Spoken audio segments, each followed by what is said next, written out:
Ilham. Ini alumni dari salah satu universitas di Amerika. Kemudian yang kedua itu Pak Siswanto. Ini beliau adalah calon doktor di University Jerman nggak salah ya. Kemudian Pak Dr. Nur Fadli, juga alumni dari salah satu universitas di Jerman dan di Malaysia. Nah, ketiga pembicara ini saya kira sangat memiliki pengetahuan dan pengalaman yang akan di-share kepada kita bersama. Mudah-mudahan bisa menjadi pengetahuan dan antisipasi bagi kita yang suka mandi-mandi di laut. Sekali lagi saya atas nama Dekan Fakultas Kelautan dan Perikanan Unsyah dan juga sekaligus sebagai Ketua Pusat Riset Kelautan dan Perikanan Unsyah menyatakan ucapan terima kasih kepada semua kawan-kawan panitia yang sudah mempersiapkan acara ini dengan sebaik-baiknya. Mudah-mudahan bisa berjalan dengan lancar. Ya, demikian saya kira mungkin bisa dilanjutkan terus ya dengan mengucapkan Bismillahirrahmanirrahim. Acara seminar series kedua yang bertajuk Rip Current, Arus di Pantai, Kenali dan Waspada. Dengan mengucapkan Bismillahirrahmanirrahim kita nyatakan dibuka. Wabillahi taufiq wal hidayah. Wassalamualaikum warahmatullahi wabarakatuh.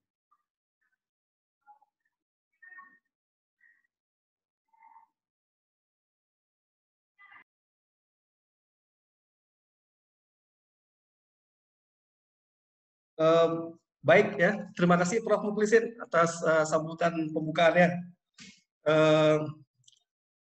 Semoga sukses dengan acara ya. Kemudian ada beberapa hal ya yang ingin kita bicarakan dalam pertemuan ini. Seperti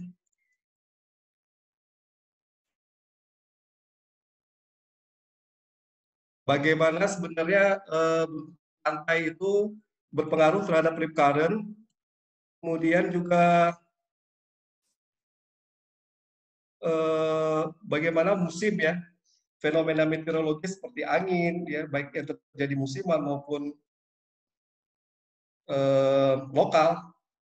Seperti kita ketahui bahwa rip current ini terjadi ketika hari itu beranjak siang hingga sore ya, di mana proses angin laut misalnya itu yang bertiup dari laut menuju ke darat itu membangkitkan ombak, dan ombak itu pecah di pantai dan bisa menimbulkan fenomena rip current di pantai ini yang terkadang itu bisa menimbulkan korban tenggelam.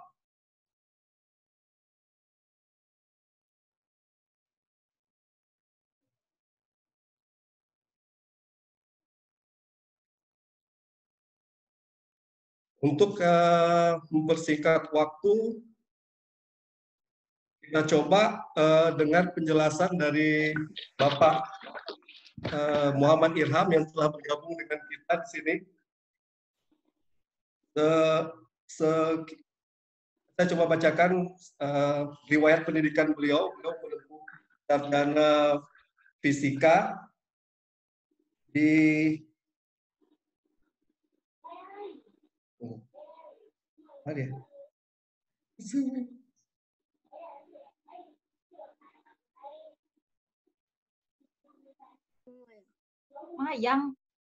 Beliau menempuh sarjana fisika di jurusan sarjana di jurusan fisika Fakultas MIPA Universitas Cakwala, kemudian melanjutkan S2 Oceanografi dan Sains Atmosfer di Institut Teknologi Bandung, kemudian juga melanjutkan S3 Geologi ya, di bidang geologi di Texas A&M University Amerika Serikat ya, dan selesai tahun 2015. Kepada Bapak Muhammad Irham kita persilakan waktu dan materinya. Silakan Bapak. Terima kasih Pak Yopi sebagai moderator. Assalamualaikum warahmatullahi wabarakatuh. Assalamualaikum. Syukur alhamdulillah kepada Allah, selawat dan salam kepada Rasulullah Shallallahu Alaihi Wasallam. Terima kasih Pak Profesor Muklisin yang sudah memberi kesempatan pada saya sebagai anggota tim juga di Pusat Riset Kelautan dan Perikanan Universitas Cakwala. Kemudian Salam hormat saya juga kepada tim pemateri hari ini, moderator Pak Fadli dan siapa satu lagi saya lupa namanya, mohon maaf. Hari ini saya akan berbicara tentang bagaimana rip current itu terjadi, bagaimana pantai yang bentuk lika-liku pantai itu bisa menyebabkan rip current, dan bagaimana proses oceanografinya yang menyebabkan itu terjadi. Saya mau share screen dulu penting untuk pengetahuan kita.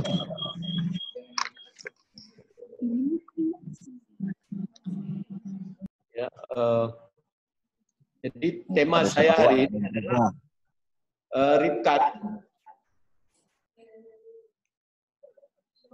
current atau arus balik. Kalau saya lebih cenderung mengatakan arus balik di pesisir, ya, bukan arus balik di daerah offshore. Jadi tinjauan dari sisi oceanografi dan geomorfologi pantai. Beberapa gambar yang ada di sini kita bisa melihat bagaimana fenomena arus current terjadi. Kalau yang ini hanya kartun arus rip current terjadi, di mana ada arus yang datang dari tengah laut menuju pantai. Kemudian yang ini juga dari tengah laut menuju pantai. Pada satu titik dia akan kembali. Nah, kembalinya arus ini yang dinamakan dengan rip current. Rest in peace, ya.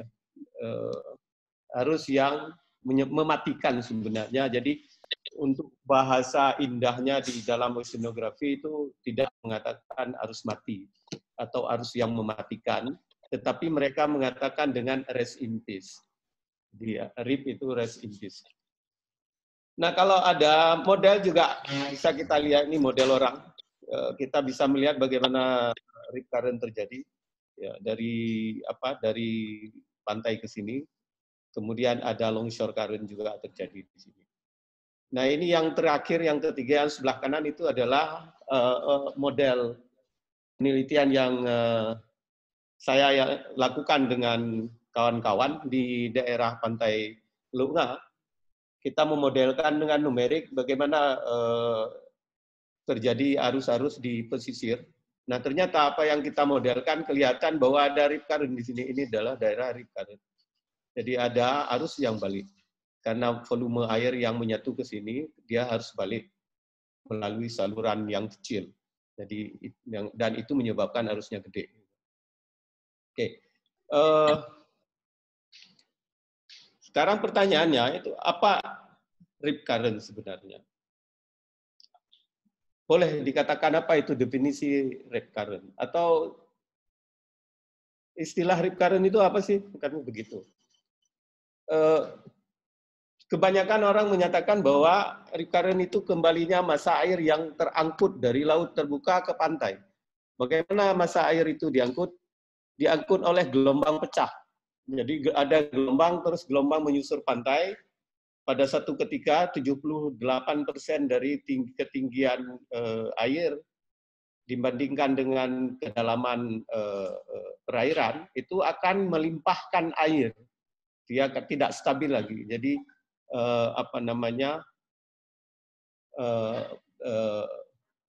volume air yang dibawa, yang gelombang ini tidak stabil lagi. Karena sudah menyempit, volumenya masih sama, dia menyempit, dan pucuknya ini tidak stabil lagi sehingga dia harus melimpahkan air ke pantai. Air yang terlimpah di pantai ini harus kembali ke laut lagi. Jadi dia punya satu saluran untuk mengembalikan volume air yang terlimpahkan tersebut. Nah, ada juga yang menyatakan bahwa rip current itu adalah ombak pecah dan mendorong air ke arah pantai. Selanjutnya air tersebut harus kembali ke laut. Sama aja sebenarnya, ini hanya faktor definisi saja. Jadi kita semua boleh membuat definisi asal maknanya itu tidak berubah. Nah, rip current itu hanya fenomena di daerah ini. Jadi tidak terjadi di daerah ini. Daerah ini adalah source-nya. Source-nya bisa angin, bisa gelombang, bisa pasang surut, dan sebagainya. Begitu sampai di sini ada limpahan air, itulah yang menyebabkan dia rip current. Jadi Kalau yang saya bicarakan adalah yang kita bicarakan di daerah ini. Jadi skup yang kecil ya kita kira-kira 10 sampai 100 meter paling tinggi. Kemudian juga lebarnya itu 10 juga sampai 100 meter. Jadi kecil tetapi mematikan. Nah, kita bisa lihat bagaimana terjadi proses rip current. Ini foto yang paling menarik bagi saya sebenarnya, karena kita bisa melihat bagaimana channel dalam laut itu terbuat. Jadi ada arus limpahan air dari daerah sini, ketinggian ini lebih tinggi daripada daerah ini, maka air akan menuju ke daerah rendah. Jadi sifat air selalu dari daerah tinggi ke daerah rendah. Juga yang di sebelah sini menyebabkan air masuk ke sini, kemudian dia menuju ke tempat rendah. Di daerah rendah ini volume air sudah bertumpuk banyak, kemudian dia harus menyalurkan diri ke luar, maka terciptalah kanal seperti sungai kecil. Dan kalau tumpukan fasa airnya besar sekali, ya katakanlah ini ada contohnya, kalau di sini ada 100 liter, kemudian bercampur 100 liter volume air, bercampur lagi 100 liter volume air, maka akan terjadi 400 liter masuk sini. Sama halnya dengan yang sebelah kanan. Ada 400 liter, terus 800 liter masuk air ke sini dengan luas area yang kecil dibandingkan dengan luas area yang ada di sini. Nah, luas area yang kecil dengan volume yang tinggi, maka kecepatannya itu sangat tinggi. Ibaratnya begini, ada sebuah selang air, kalau Anda tidak tekan di ujungnya, itu selang airnya keluar volumenya sama. Oke. Kemudian kita tutup sedikit dari selang air itu. Apa yang terjadi? Semprotannya kencang. Kenapa? Kita menghambat luas area, tetapi volumenya harus keluar sama. Sehingga debitnya besar. Jadi kecepatan itu adalah debit dibagi dengan luas permukaan atau volume dibagi dengan luas permukaan dikali dengan waktu. Sehingga menyebabkan air yang bertumpuk di sini akan menggerus, ya, karena ini lebih rendah akan menggerus beberapa sedimen di sini sehingga dan menciptakan kanal-kanal, menciptakan kanal, dan kanal itu yang ada airnya itu bergerak dari sini ke laut terbuka. Sehingga kencang, airnya kencang dan menghanyutkan. Inilah yang dinamakan dengan rip current. Itu definisi yang mudah diingat kayaknya, dibarengi dengan gambar-gambar, saya kira tidak ada pertanyaan tentang ini. Oke, selanjutnya sebelum saya lanjutkan lebih jauh, kalau seandainya ada yang bertanya selama saya mempresentasikan presentasi ini, silahkan ditanyakan. Jadi jangan sungkan-sungkan, tunjuk tangan atau di sela saja. Saya mau tanya sama moderator, berapa waktu diberikan kepada saya, Pak Moderator? Sampai selesai, Pak. Sampai selesai? Sampai selesai materi, ya. Sampai selesai materi, oke. Sampai selesai sama grade ini? Sampai selesai materi. Oke. Terima kasih, Pak Yopi. Ini kalau kita mau lihat secara alam, bila Anda atau kita semua pergi ke daerah pesisir, jadi Anda lihat saja ada daerah-daerah gundukan pasir ini. Ya, kalau gundukan pasir kan di bahasa oceanografinya dinamakan dengan sandbar. Ada sandbar, bukan ini sandbar atau paintbar ya, bukan sand dune. Kalau sand dune di daratan, ini di dalam air. Dia kadang-kadang dia basah, kadang-kadang karena di bawah air, kadang-kadang dia kering. Artinya tidak ada air. Nah, ini yang menghalang air limpahan ke laut lepas. Jadi air limpahan itu ada di sini, kemudian dia menuju ke channel yang terbuat secara alamiah oleh air juga, karena materi yang ada di sini. Material sedimen di pesisir ini menyebabkan dia terbentuklah kanal-kanal kecil gitu. Nah, kalau kita melihat ke ujung sekali, ini adalah daerah arus balik. Nah, ini dangkal kayaknya, tetapi kalau misalnya Anda berenang di sini yang kira-kira jauhnya sekitar 1 meter atau 2 meter, ini bahaya sekali kalau Anda melawan ke sini. Sebaiknya Anda berenang paralel ke sini. Nanti Pak Fadli yang akan mengatakan itu, saya nggak bisa menjamah keberadaan dan kepakaran beliau. Beliau lebih mampu dan berenang handal FKP, Fakultas Kelautan dan Perikanan, sehingga kayaknya Pak Fadli itu lebih afdol lah menceritakan bagaimana menyelamatkan diri dari pusaran arus balik tersebut. Yang saya bicarakan di sini adalah hidrosonografi dengan profil pantainya. Oke, pentingnya pengetahuan arus balik. Loh, kok penting? Ya penting, karena yang pertama, masyarakat di Indonesia itu, ya terutama orang Aceh, suka berenang di laut. Tetapi umumnya tidak punya pengetahuan tentang arus balik ini. Mereka suka, kalau saya paling suka anak saya lagi. Jadi semua orang suka. Pertanyaannya, apakah mereka tahu arus balik?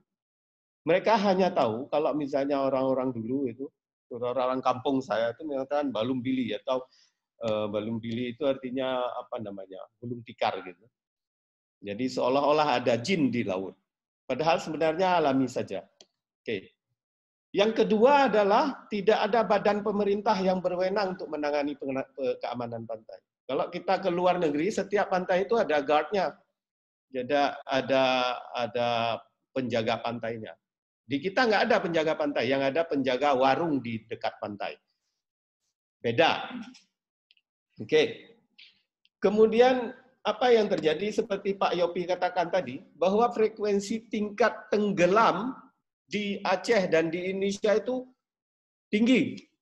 Jadi kalau misalnya beberapa daerah Bali itu agak sedang, kemudian di daerah yang tanpa ada guard dan tanpa ada pengetahuan itu tinggi sekali.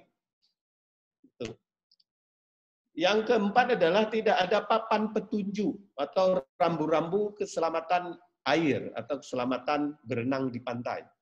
Nggak ada kita. Nah ini harus kita pikirkan sama-sama bagaimana kita membuat hal-hal yang bermanfaat untuk masyarakat sehingga masyarakat bisa menikmati kekayaan alam secara natural.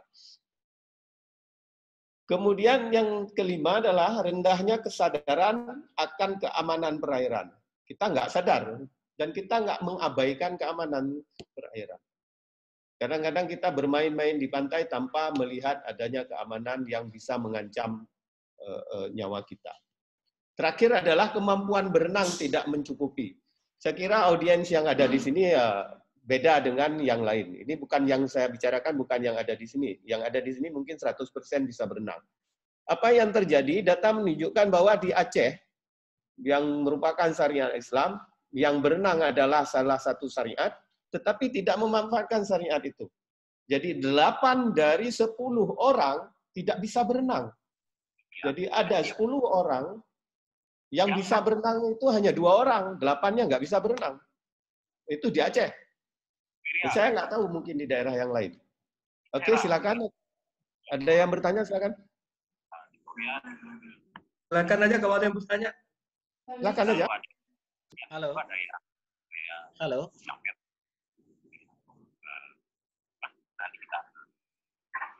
Mungkin pertanyaan Pak Ilham dilanjutkan aja.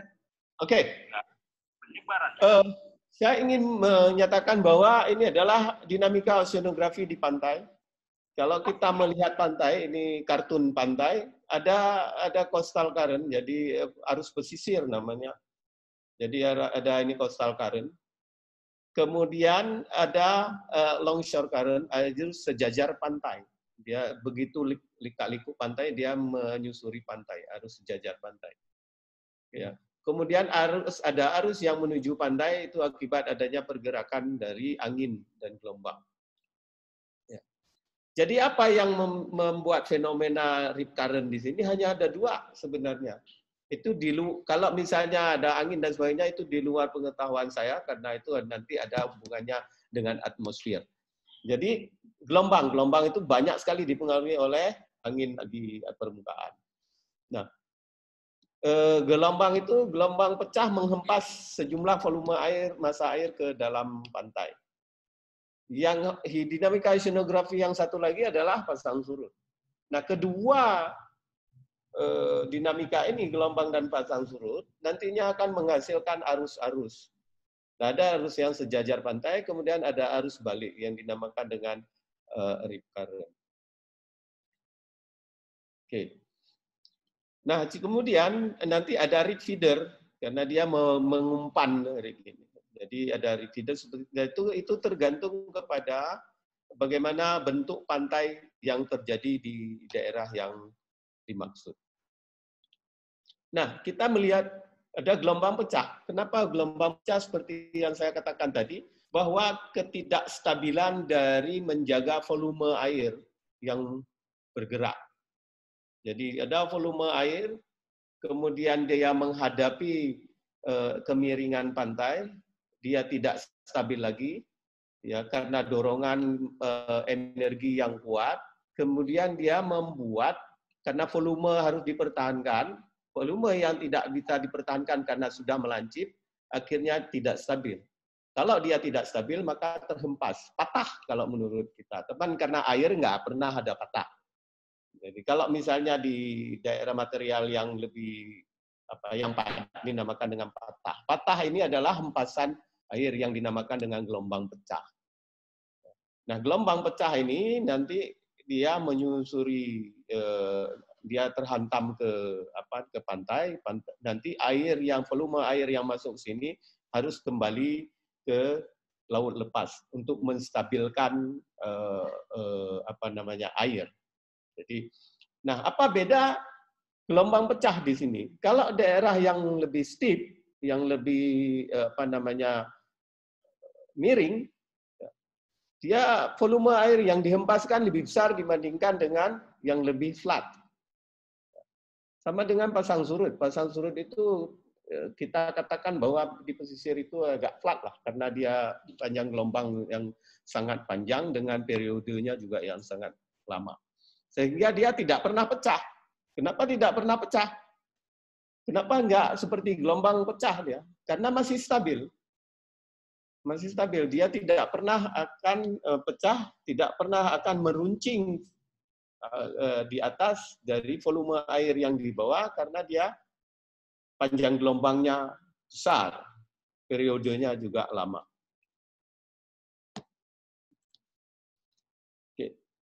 Nah, apa yang mengontrol hidrodinamika dari rip current? Yang pertama, dia akan menciptakan flash rip. Dia terjadi tiba-tiba, ya, karena keadaan kondisi gelombang. Tiba-tiba mungkin karena akibat ada angin yang ditiup di lepas pantai lebih dahsyat, kemudian gelombang tiba-tiba meninggi. Apalagi ditambah dengan adanya pasang surut yang pasang, sehingga volume air tambah banyak. Jadi kalau yang tiba-tiba itu artinya ada volume hempasan air yang besar sekali di pesisir, sehingga untuk mengembalikan air ke laut lepas dia harus cepat supaya dia stabil gitu.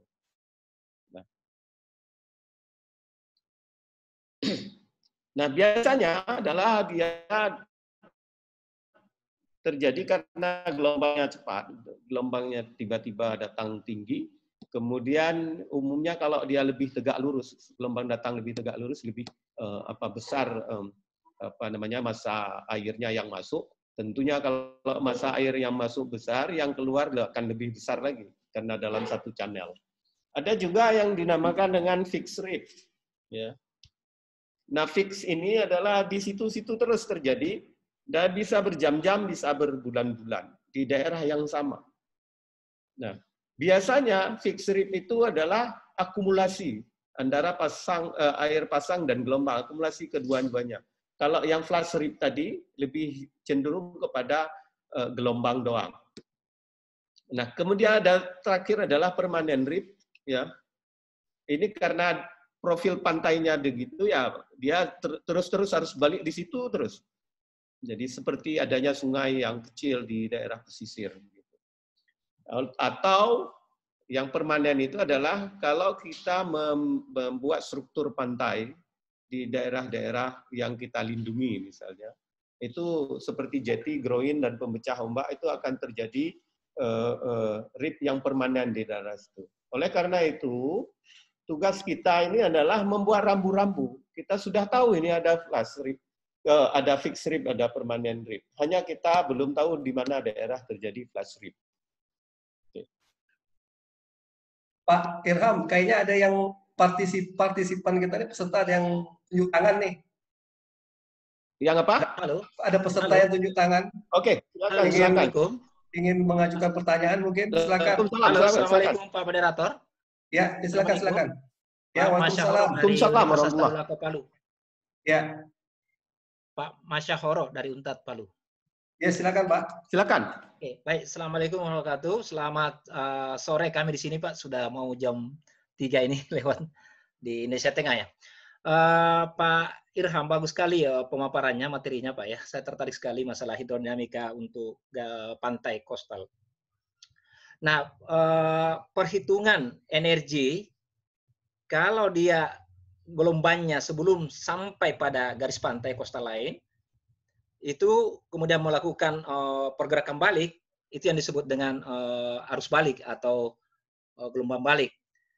Energinya pasti lebih kecil dibandingkan ketika dia datang. Lalu bagaimana kalau arah arus itu tidak tegak lurus dengan garis pantai, tetapi 45 derajat dengan garis pantai? Tentu ada karakternya.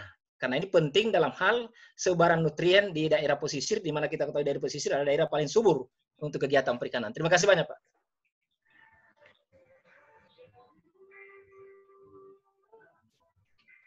Halo?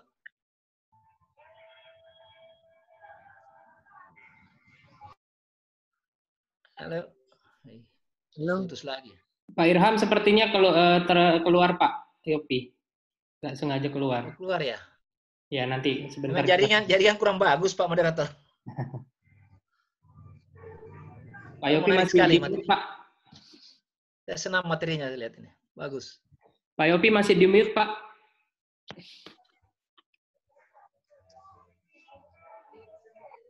Mungkin material pertanyaan kita berikan kesempatan di akhir. Ya, saya kira selesai saja Pak, supaya jangan terganggu. Iya. Jangan dikasih kesempatan dulu. Ya, Oke, ya, menarik sekali materinya, saya suka materinya Pak. Iya, nanti kesempatan pertanyaan diselesai materi. Oke, silakan Pak Irham.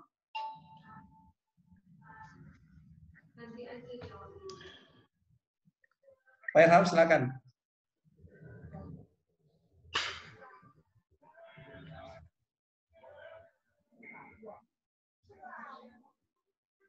Irham, suaranya.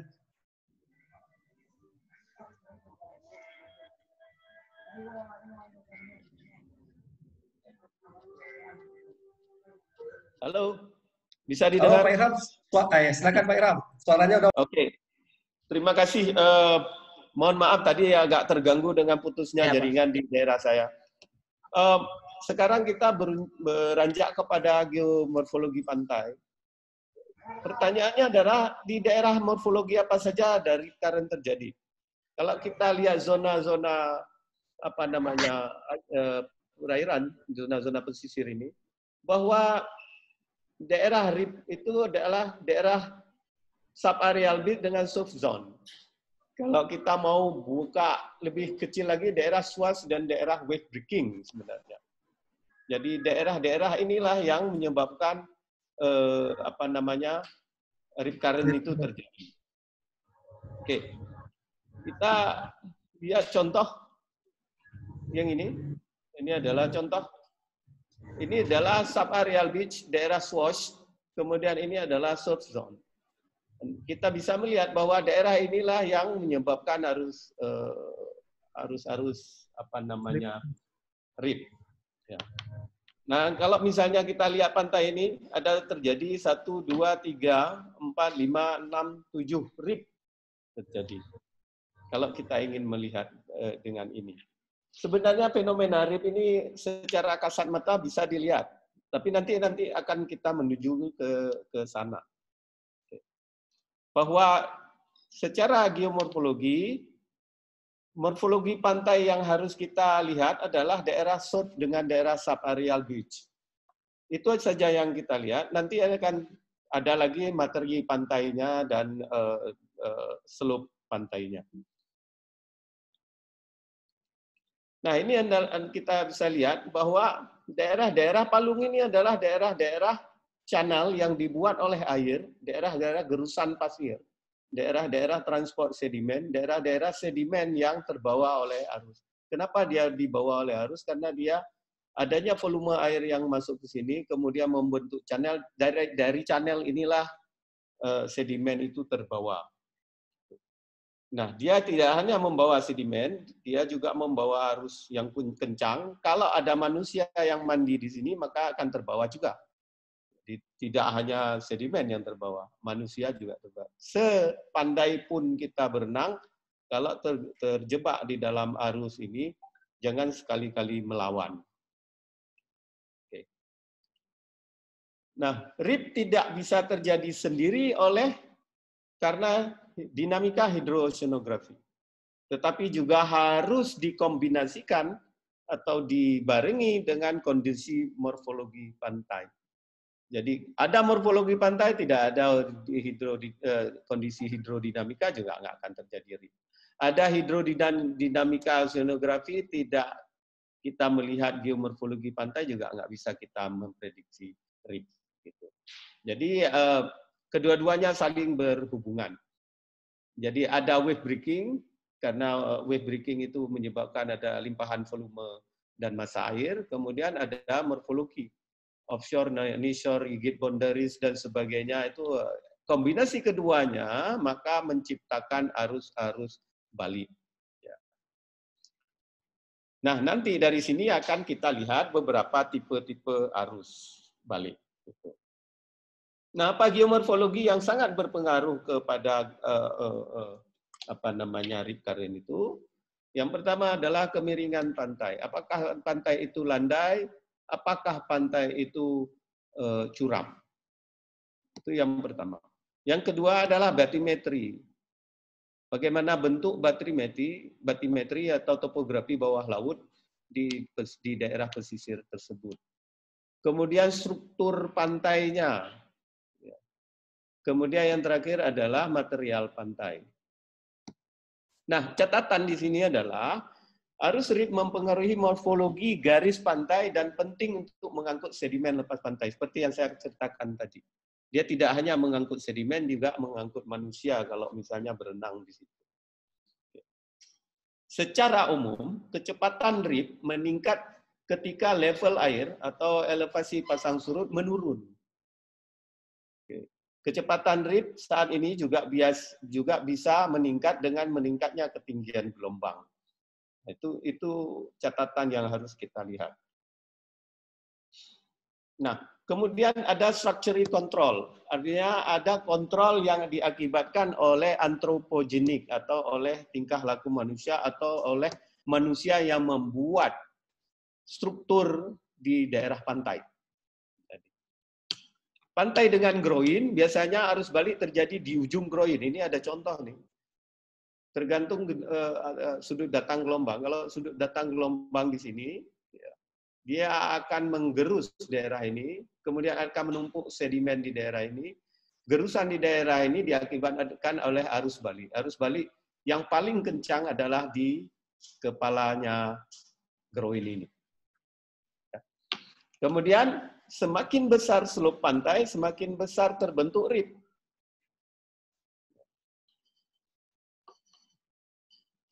Arus RIP dapat ditemukan di pantai manapun, di mana ombak itu pecah. Jadi jangan mengatakan bahwa daerah saya nggak ada RIP. Saya nggak percaya. Yang ada hantu mungkin. Nggak. Semua daerah pantai ada RIP asal ada gelombang pecah. Karena dia membawa volume air. Ingat, arus balik dihasilkan dari interaksi kompleks angin, gelombang, arus, struktur seperti dermaga dan kedalaman air dan permukaan dasar dekat pantai. Oke. Kemudian ada batrimetri yang mengontrol RIP current. Jadi arus balik umumnya dikontrol oleh batimetri atau kedalaman laut. Jadi dia karena batimetri itu mengontrol slope atau kemiringan pantai, kemudian mengontrol kanalisasi air balik. Jadi ada kanal, nanti dia menciptakan kanal-kanal. Ini dia menciptakan kanal. Jadi kalau misalnya kita secara kasat mata ingin melihat di mana daerah rip current, sebaiknya kita naik ke atas, terus kita bisa melihat kalau ada warna air lebih gelap di samping warna-warna yang lebih terang, maka itu daerah rip. Atau ada terbentuk fenomena ya yang beda dengan daerah-daerah lain seperti yang ini, ada bunga-bunga di air laut. Itu adalah daerah-daerah rip. Nah, struktur dan pola sirkulasi rip current itu ada exit behavior-nya begini. Jadi ada ada gelombang datang, pecah, kemudian menghempas, airnya yang ada di sini masuk ke sini, dan di daerah ini terjadi arus rip. Ada arus-arus yang bergerak di sini sehingga menyebabkan sirkulasi di sini tidak menentu. Kemudian ada yang dari sini nanti datang lagi ke sini, sehingga dia ini dinamakan dengan tingkah laku sirkular, berkeliling atau terjadi sirkulasi tingkah laku. Kemudian ini tingkah lakunya adalah tingkah laku keluar. Nah, ini yang saya katakan tadi, bahwa di daerah-daerah rip yang besar itu biasanya terjadi ada sandbar. Sandbar ini biasanya di bawah air, nggak kelihatan. Tapi kalau misalnya surut, nanti bisa kelihatan, kita bisa melihat ini lebih tinggi dibandingkan dengan daerah yang ada di sini. Nah, di mana kita bisa melihat rip? Kalau ini terjadi surut, maka ini kita bisa lihat di daerah ini ada seperti sungai kecil, itu channel. Ya, channel.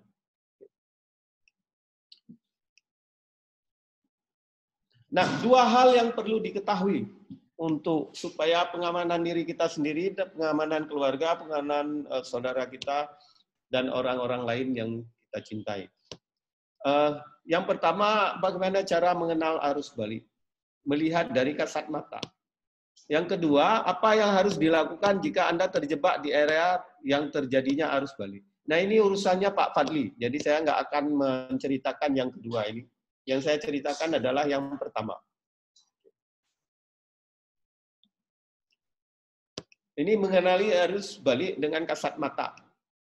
Yang pertama adalah di bagian dalam air yang berombak atau ada berbusa. Di bagian dalam air ini, di bagian dalamnya ya, tapi di bagian dangkalnya dia seperti tidak ada garis-garis ombak. Ini kalau misalnya kita lihat di sini, ini adalah daerah arus rip, tidak ada profil ombak. Anda bisa lihat ini karena tergerus oleh bawaan air. Ini dinamakan dengan celah pada gelombang pecah di bagian air yang dalam. Ada celah dia, di sini ada celah, di sini juga ada celah, itu daerah rip. Hati-hati sekali kalau kita mandi di daerah-daerah tersebut. Nah, warna air lebih gelap dari sekitarnya. Kalau misalnya kita lihat ini karena kebetulan ombak, jadi agak sedikit berbuih dan putih. Kalau misalnya kita lihat di sampingnya agak sedikit gelap atau hijau. Nah, itu di daerah itu bisa kita katakan bahwa itu adalah daerah-daerah berbahaya. Nah, Anda juga mungkin atau kita juga mungkin bisa melihat benda yang terperangkap di air yang lebih dalam, bergerak ke permukaan. Misalnya begini, ada benda-benda berat seperti plastik-plastik berat, tiba-tiba dia kok terputar-putar di daerah di daerah air di dekat pantai. Itu artinya daerah itu terjadi rip, ada bawaan karena dia di bawah, kuat sekali arusnya. Nah, ini yang saya katakan bahwa di buih-buih di daerah dalam ini. Ini biasanya arus rip, daerah arus rip, ini daerah arus rip semuanya. Nah, kalau misalnya kita lihat struktur pantainya, daerah rip adalah daerah-daerah palung. Jadi kalau misalnya Anda ke pantai, Anda lihat ada fenomena daerah palung, walaupun sedikit kecil begitu, itu waspada bahwa di situ kemungkinan besar terjadi arus balik. Karena di pengumpulan massa air biasanya terjadi di daerah palung. air, sifat air adalah bergerak dari daerah tinggi ke daerah rendah. Saya kira demikian dari saya. Terima kasih. Kalau ada pertanyaan silahkan ditanya. Kemudian kalau saya tidak bisa menjawab, mungkin kawan-kawan juga bisa menjawab. Terima kasih Pak Moderator. Assalamualaikum. Baik, terima kasih Pak Irham atas paparan materinya yang cukup komprehensif ya. Satu materi saja cukup komprehensif nih. Berikutnya kita dengar pemaparan dari Bapak Iswanto ya. Ini saya temukan ulasannya di Harian Kompas ini, makanya kami mengundang beliau untuk menjadi pembicara dalam webinar kali ini.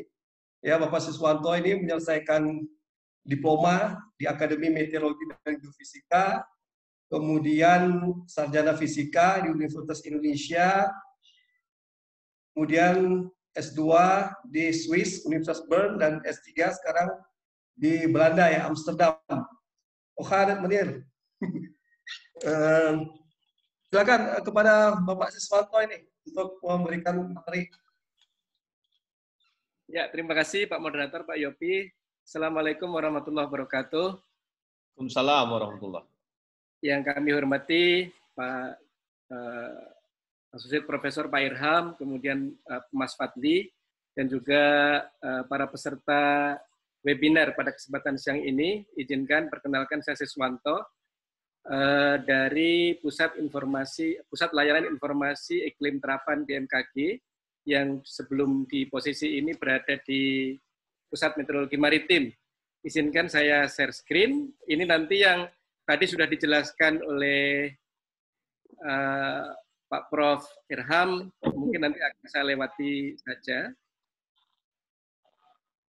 Jadi pada kesempatan siang ini, judul yang ingin saya sampaikan adalah Musim Gelombang Tinggi dan Rip Current.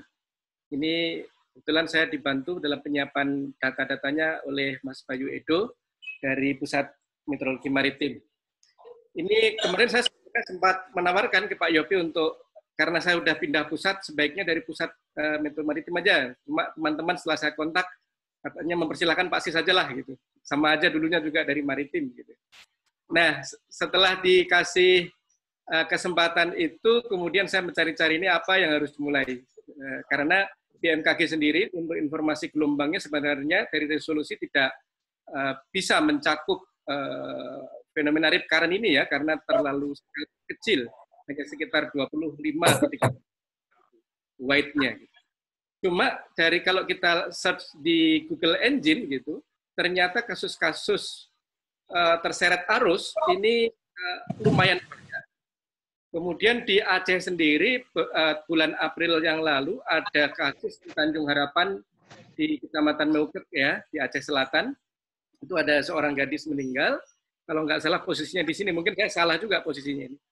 Nah, yang bagus tadi yang disampaikan oleh Pak Prof. Irham adalah kalau di luar biasanya di pantai-pantai itu sudah ada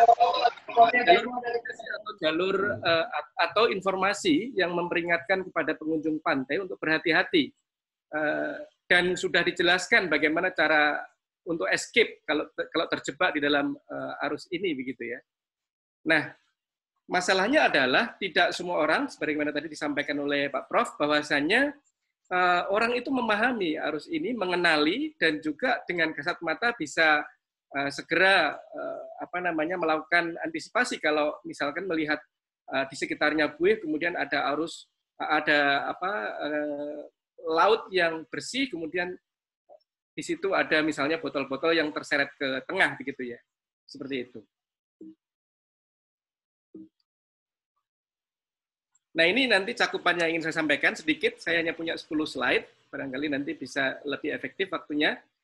Kebetulan kemarin setelah ini, saya ingin melihat kira-kira di mana saja musibah atau kecelakaan laut berupa orang terseret arus, walaupun sebenarnya kalau dari media itu tidak cukup jelas apakah terseret arus itu berupa rip current atau arus yang lain.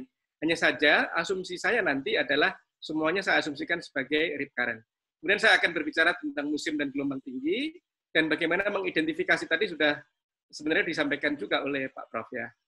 Nah, ini saya tidak akan mengulang, bahwa intinya kalau rip current itu ada massa air yang terbawa ke pinggir pantai di shoreline, yang dibawa oleh gelombang ataupun arus dari tengah laut, yang dia umumnya gelombangnya itu arahnya tegak lurus dengan garis pantai, sehingga nanti dia menciptakan arus susur atau arus yang mengalir sepanjang dengan garis pantai pada suatu posisi di mana bertemu dua arus susur ini, maka dia akan kembali ke tengah. Tadi sudah diilustrasikan dengan bagus sekali oleh Pak Prof, bahwasanya kalau bertemu itu berarti penambahan massa air. Kalau terjadi penambahan massa air, dan apalagi di situ misalkan morfologinya mendukung, maka akan ada arus seret atau arus balik yang sangat kuat menuju ke tengah kembali.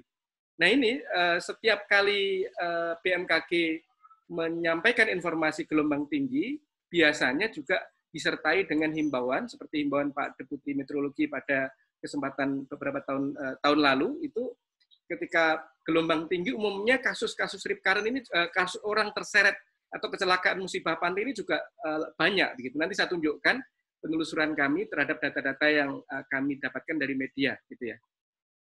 Nah, ini tadi yang sebenarnya rangkuman dari apa yang disampaikan oleh Pak Prof. Irham, bahwasanya rip current ini jenisnya secara umum ada 3, dikontrol oleh hidrodinamika.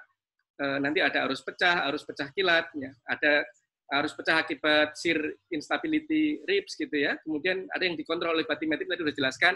Ada yang berbentuk kanal, ada yang terfokus gitu. Dan nanti mana yang biasanya permanen, tadi disebutkan permanen.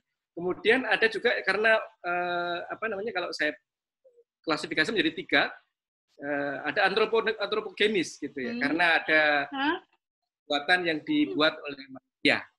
Nah, ini contoh-contoh disampaikan. Ini saya ambil dari jurnal yang ditulis oleh Kastil dan kawan-kawan, judulnya Rip Current Type, Circulation and Hazard, terbit di Earth Science Review ya. Ini bagus sekali karena review berarti dia merangkum semua tulisan yang atau publikasi yang ada, kemudian menjelaskan secara lebih mudah begitu ya. Nah, secara umum jenis rip current itu disebabkan karena ada mekanisme fisis, biasanya disebabkan oleh gelombang atau arus dari tengah lautan yang tadi umumnya perpendikular atau tegak lurus dengan bibir pantai atau garis pantai. Kemudian ada keunikan morfologi, misalnya di wilayah Teluk, Cekungan, atau yang di bawah permukaan air itu ada semacam tadi dikatakan ada gap antara 2 sandbar gitu ya. Ada gap antara 2 sandbar, yaitu gundukan di laut yang ternyata tidak menerus gitu. Nah, ini semuanya diulas dengan bagus sekali. Nah, ini adalah data yang saya kumpulkan 2 hari lalu. Saya mencoba mengumpulkan, ini semuanya dari media pemberitaan, dipetakan terjadi di mana, kemudian dicatat lintang bujurnya, kemudian kita petakan. Ternyata dari tahun 2019, mulai bulan Januari hingga Juni 2020, saya hanya menemukan 35 kasus tersebar di seluruh Indonesia.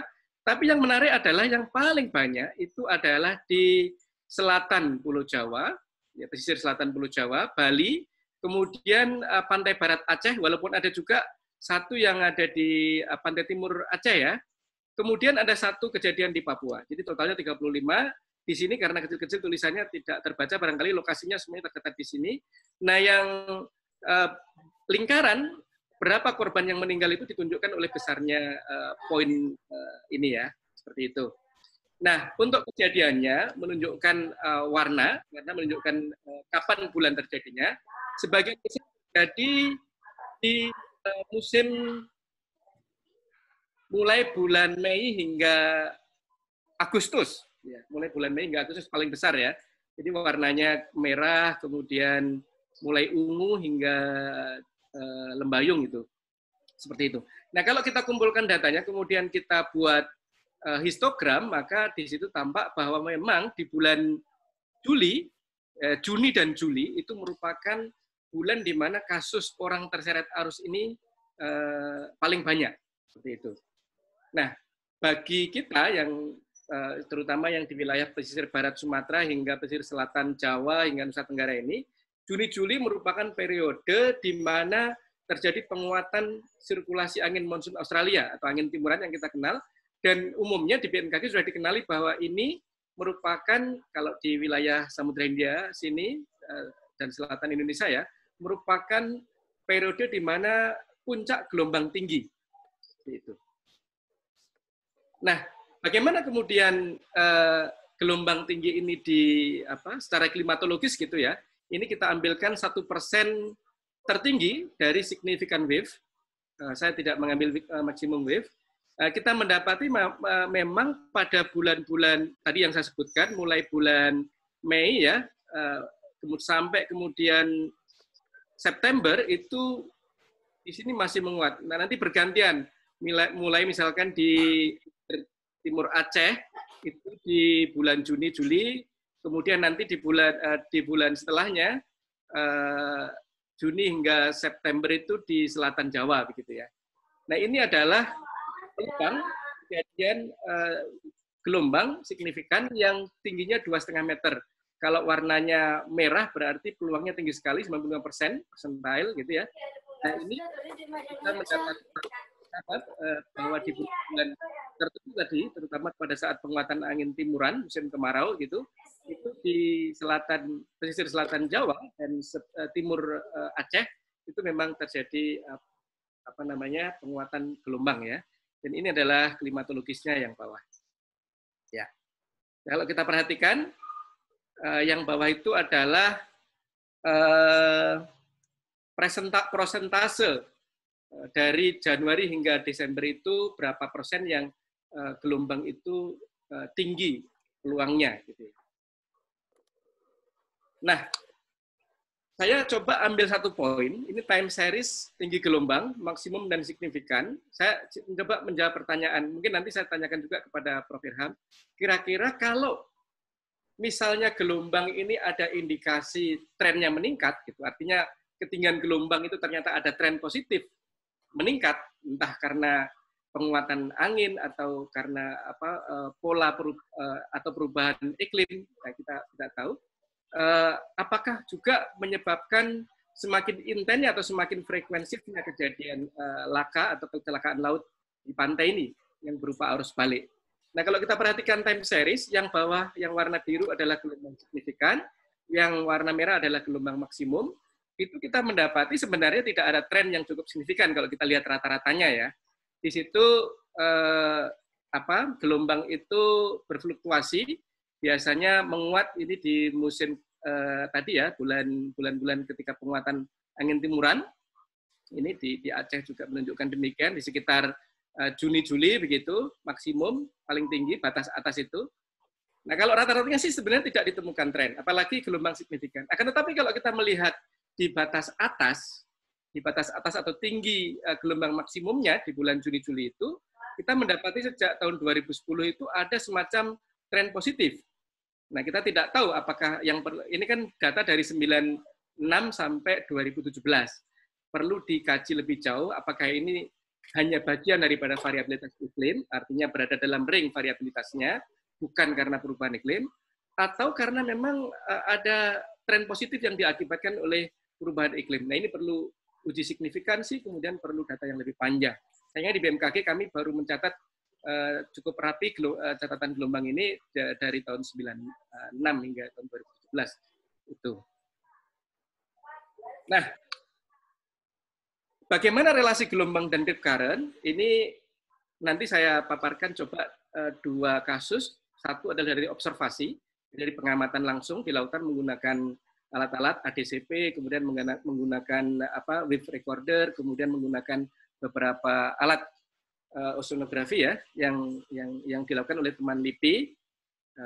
Ini mereka melakukan survei selama beberapa hari di bulan Agustus tahun 2010 di Pantai Pangandaran. Nah, ini adalah catatan dari wave recorder yang menunjukkan bahwa arah gelombang menuju pantai dengan sudut yang berbeda-beda. Walaupun satu pantai, tetapi arah gelombang itu bisa berbeda angle-nya atau berbeda sudutnya. Nah, perbedaan sudut gelombang datang ini juga yang nanti juga ikut memformulasi arus susur kemudian menjadi arus balik ketika dia kembali ke tengah laut, ya seperti itu. Yang ini adalah gelombangnya. Kalau kita lihat sudut datangnya itu berbeda-beda. Nanti di mana dia akan bisa menciptakan arus balik. Nah, ini adalah catatan dari ADCP, Acoustic Doppler current profiler ya, yang ditaruh di sampan kecil begitu, kemudian kita membuat line 4 line. Kebetulan Pak Kusmanto ini pernah survei sama saya di Samudra Hindia selama 17 hari dan melakukan survei serupa tapi untuk dasar laut yang lebih besar gitu. Nah, ini kita mendapati bahwa dari Raja Arus ini juga arus balik itu dapat dikenali dengan baik, dapat digambarkan dengan baik. Contohnya di gambar B bagian bawah, ini adalah arus sejajar pantai yang tadi disebut arus susur, yang merupakan hasil dari gelombang yang datang ke pantai atau arus dari tengah laut yang perpendikular atau agak lurus dengan pantai ketika membentur shoreline, bibir pantai atau garis pantai, dia akan menyusuri pantai. Ketika konvergen, dia akan kembali ke tengah menjadi arus balik atau rip current. Nah, ini adalah arus rip current yang didapatkan dari survei ini. Nah, kemudian dari analisa gelombang, kemudian dari paper ini didapati bahwa pencetus arus rip di Pantai Pangandaran itu umumnya datang dari swell atau alun yang datang dari Samudra Hindia. Ini karena periodenya kita kenali dari periode gelombang sekitar 6,57 hingga 8,91 ya meter per second. Nah, swell yang masuk ke pantai membentuk sudut yang berbeda, terbentuk arus sepanjang pantai berbeda arah. Ketika dia bertemu, nanti dia akan kembali membentuk arus rip. Lebih-lebih lagi kalau misalkan menemukan morfologi pantai tadi yang dijelaskan oleh Pak Prof, kalau misalkan di situ ada lekukan atau ada lubang yang menjadi gap antar sandbar, gitu ya, itu nanti akan bisa malah semakin menjadikan arus rip ini semakin kuat atau memodulasi arus rip ini. Seperti itu. Terkait dengan gerakan keluarnya seperti apa. Gitu ya. Nah, ini adalah karakteristik rip current di musim yang berbeda dari simulasi model di Pacitan. Ini terbit dilakukan oleh Deskaranti dan kawannya di Jurnal Oceanography. Ini kalau kita lihat, ya, ini di musim hujan atau ini peralihan 1, musim kemarau dan peralihan 2 ya. Ini berarti sekitar Desember, Januari, Februari, Maret, April, Mei, Juni, Juli, Agustus, dan September, Oktober, November. Ternyata benar seperti apa yang dikatakan oleh Pak Prof tadi, bahwasannya lokasi rip current itu untuk beberapa kasus atau banyak kasus itu tidak bisa permanen di satu lokasi. Dia bisa bergerak-gerak atau berpindah-pindah sesuai dengan tadi gelombang yang menjadi dominan atau arus yang dominan yang masuk, kemudian sudut datangnya terhadap pinggir pantai itu. Perbedaan kedalaman dan tinggi gelombang juga mempengaruhi. Nanti rip itu akan terbentuk di mana dan kecepatannya seperti apa. Ternyata ketika di sepanjang lokasi pantai itu tidak bisa dipastikan, rip selalu jadi di sini, selalu jadi di sini. Untuk kasus Pacitan itu kasusnya berpindah-pindah. Di sepanjang pantai itu ada peluang terbentuk arus balik ini, bergantung kepada tinggi gelombang dan kedalaman shoreline tadi. Ini adalah penampakan rip current di pantai selatan Jogja. Kalau kita lihat peta tadi, karena banyak wisatawan di Parangtritis ya, di sekitar pantai sepanjang pantai selatan Yogyakarta ini, sehingga data-data yang atau meninggal yang banyak biasanya dikaitkan dengan mitos laut Ratu Pantai Selatan, Ratu Laut Selatan gitu ya. Nah, kalau kita lihat ada beberapa segmen yang dikaji oleh Pangururan tahun 2015 di Jurnal Oceanography itu, bahkan dia juga menyertakan foto-fotonya menarik. Ternyata untuk selatan Yogyakarta saja itu ada beberapa tipe, ya. Dan bahkan tidak hanya tipe tadi yang dijelaskan sesuai dengan klasifikasi pembentuknya, bisa jadi itu mix, ya, tipe yang campuran. Bisa jadi ada kanalnya karena kanal, bisa jadi karena misalkan ada terbentuk karena morfologi dan seterusnya. Itu bisa mix. Nanti mungkin Pak Prof bisa menjelaskan lebih jauh terkait itu. Nah, saya sudah sampai kepada slide terakhir. Dari yang tadi dipaparkan bahwasanya data yang kami kumpulkan, pesisir selatan Jawa dan Bali, pesisir barat Aceh, merupakan daerah dengan kejadian musibah pantai rip current terbanyak selama periode 2019 hingga pertengahan 2020. Dan paling banyak terjadi di periode Juni dan Agustus. Rip current paling banyak terjadi pada periode musim gelombang tinggi, ya berkaitan dengan penguatan monsun Australia atau angin timuran, dan juga berkaitan pula dengan puncak musim kemarau di wilayah atau bagian selatan Indonesia. Nah, di Pangandaran, gelombang pencetus arus rip adalah swell yang datang dari Samudra Hindia dengan periode 6 hingga 8, itu swellnya masuk pantai membentuk sudut yang berbeda, secara umum tegak lurus, tetapi dengan sudut yang berbeda-beda, dan kemudian membentuk arus panjang pantai, dan ketika dua arus bertemu, maka timbullah arus rip ini, walaupun nanti morfologi dasar laut juga daerah itu ya, zona selancar atau subzone, kemudian zona di bawahnya, itu ikut menentukan seperti apa nanti jenis dan juga tipikal daripada rip itu. Kalau di Pacitan, rip current terbentuk oleh adanya perbedaan kedalaman dan tinggi gelombang. Lokasi rip juga tidak bisa dipastikan di tempat yang pasti, sehingga di sepanjang pantai ada kemudian terjadi arus balik. Nah, mungkin diskusi yang menarik adalah kalau misalnya akibat perubahan iklim itu tinggi gelombang, itu ada indikasi untuk terjadi trend atau peningkatan ketinggian maupun frekuensinya.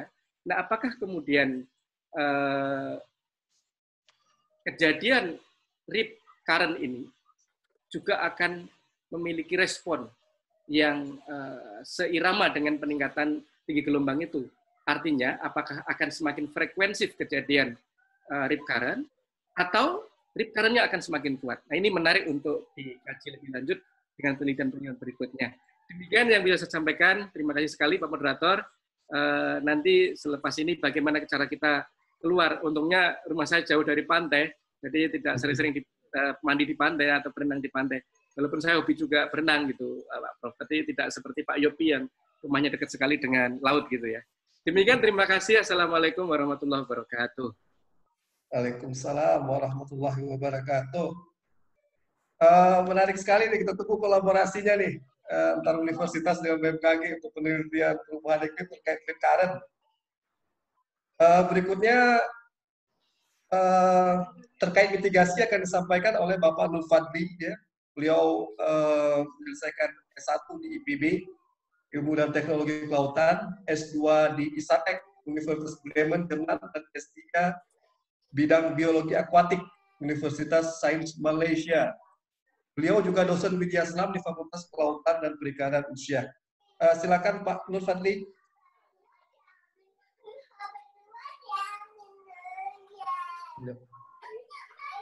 Assalamualaikum warahmatullahi wabarakatuh. Bisa didengar ya Pak ya? Bisa Pak. Siap. Ya, izinkan saya sedikit men-share apa yang mungkin terkait dengan kita, bagaimana apa yang kita lakukan jika terjebak di rip current ya. Kebetulan saya di Fakultas Kelautan Unsia juga mengasuh mata kuliah Widya Selam dan juga Widya Renang.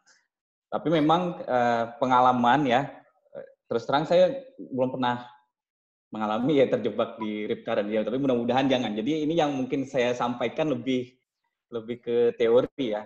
Tapi juga karena ini teori, kadang-kadang kelihatannya agak sulit kalau misalnya kita jelaskan dengan gambar dan sebagainya. Mungkin nanti kalau jika memungkinkan saya bisa sedikit share mengenai animasi, bagaimana apa yang kita lakukan ketika kita terjebak di rip current. Nah, mungkin tadi sudah dijelaskan oleh Pak Irham dan juga Mas Iswanto secara panjang lebar ya, rip current dan sebagainya. Jadi mungkin kita juga bisa lihat dari gambar ini, tadi juga ada bahkan ada dalam satu buah pantai itu bisa sampai banyak sekali ya rip current-nya, bahkan yang seperti yang digambar ini kelihatannya lebih dari 10 rip current-nya.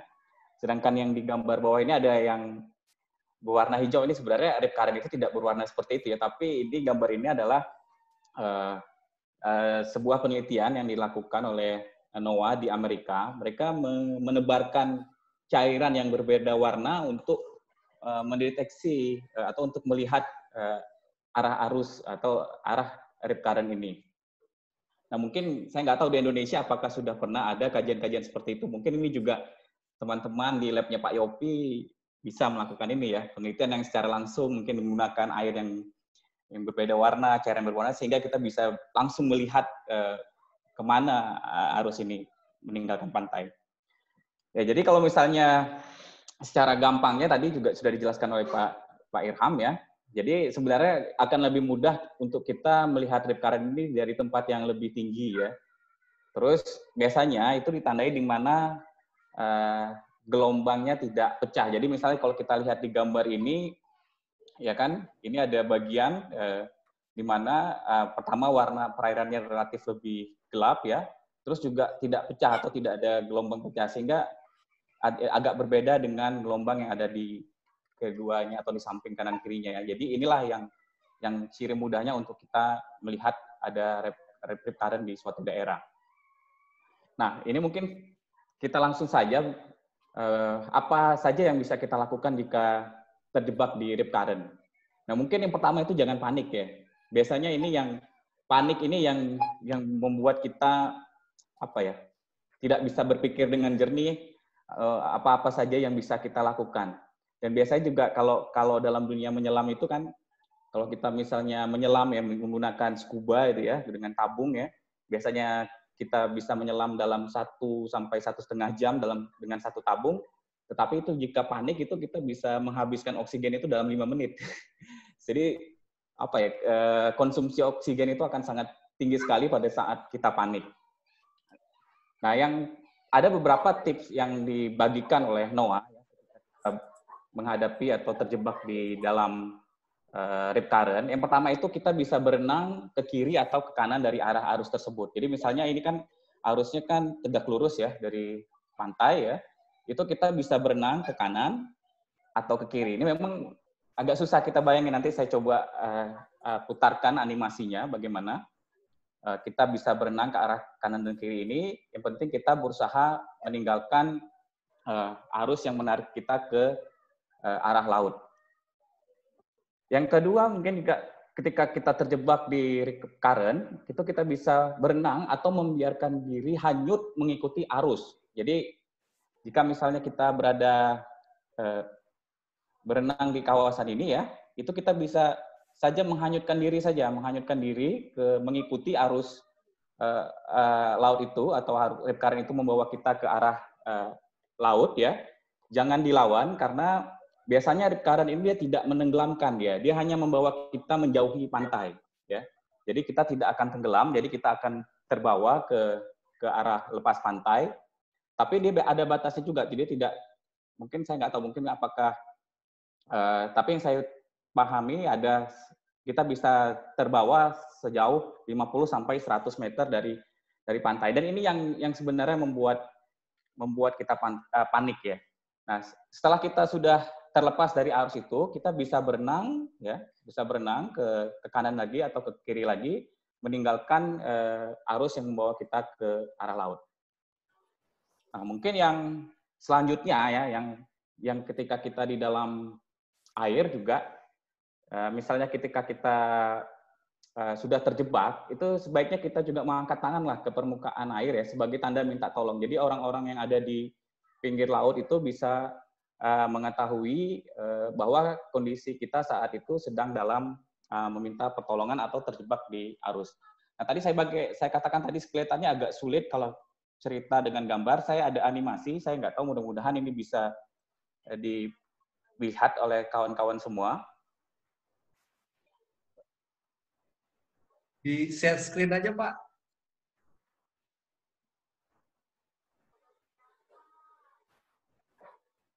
Bisa lihat, kelihatan? Belum. Belum ya?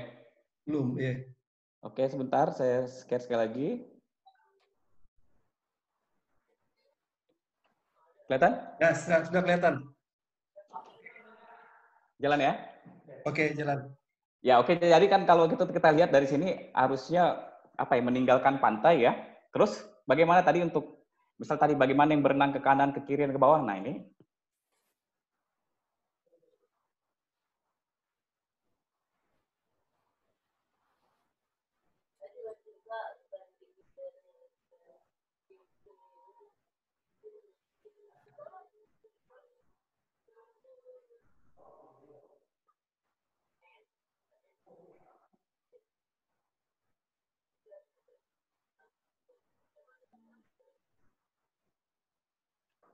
Ya, jadi kelihatan ya.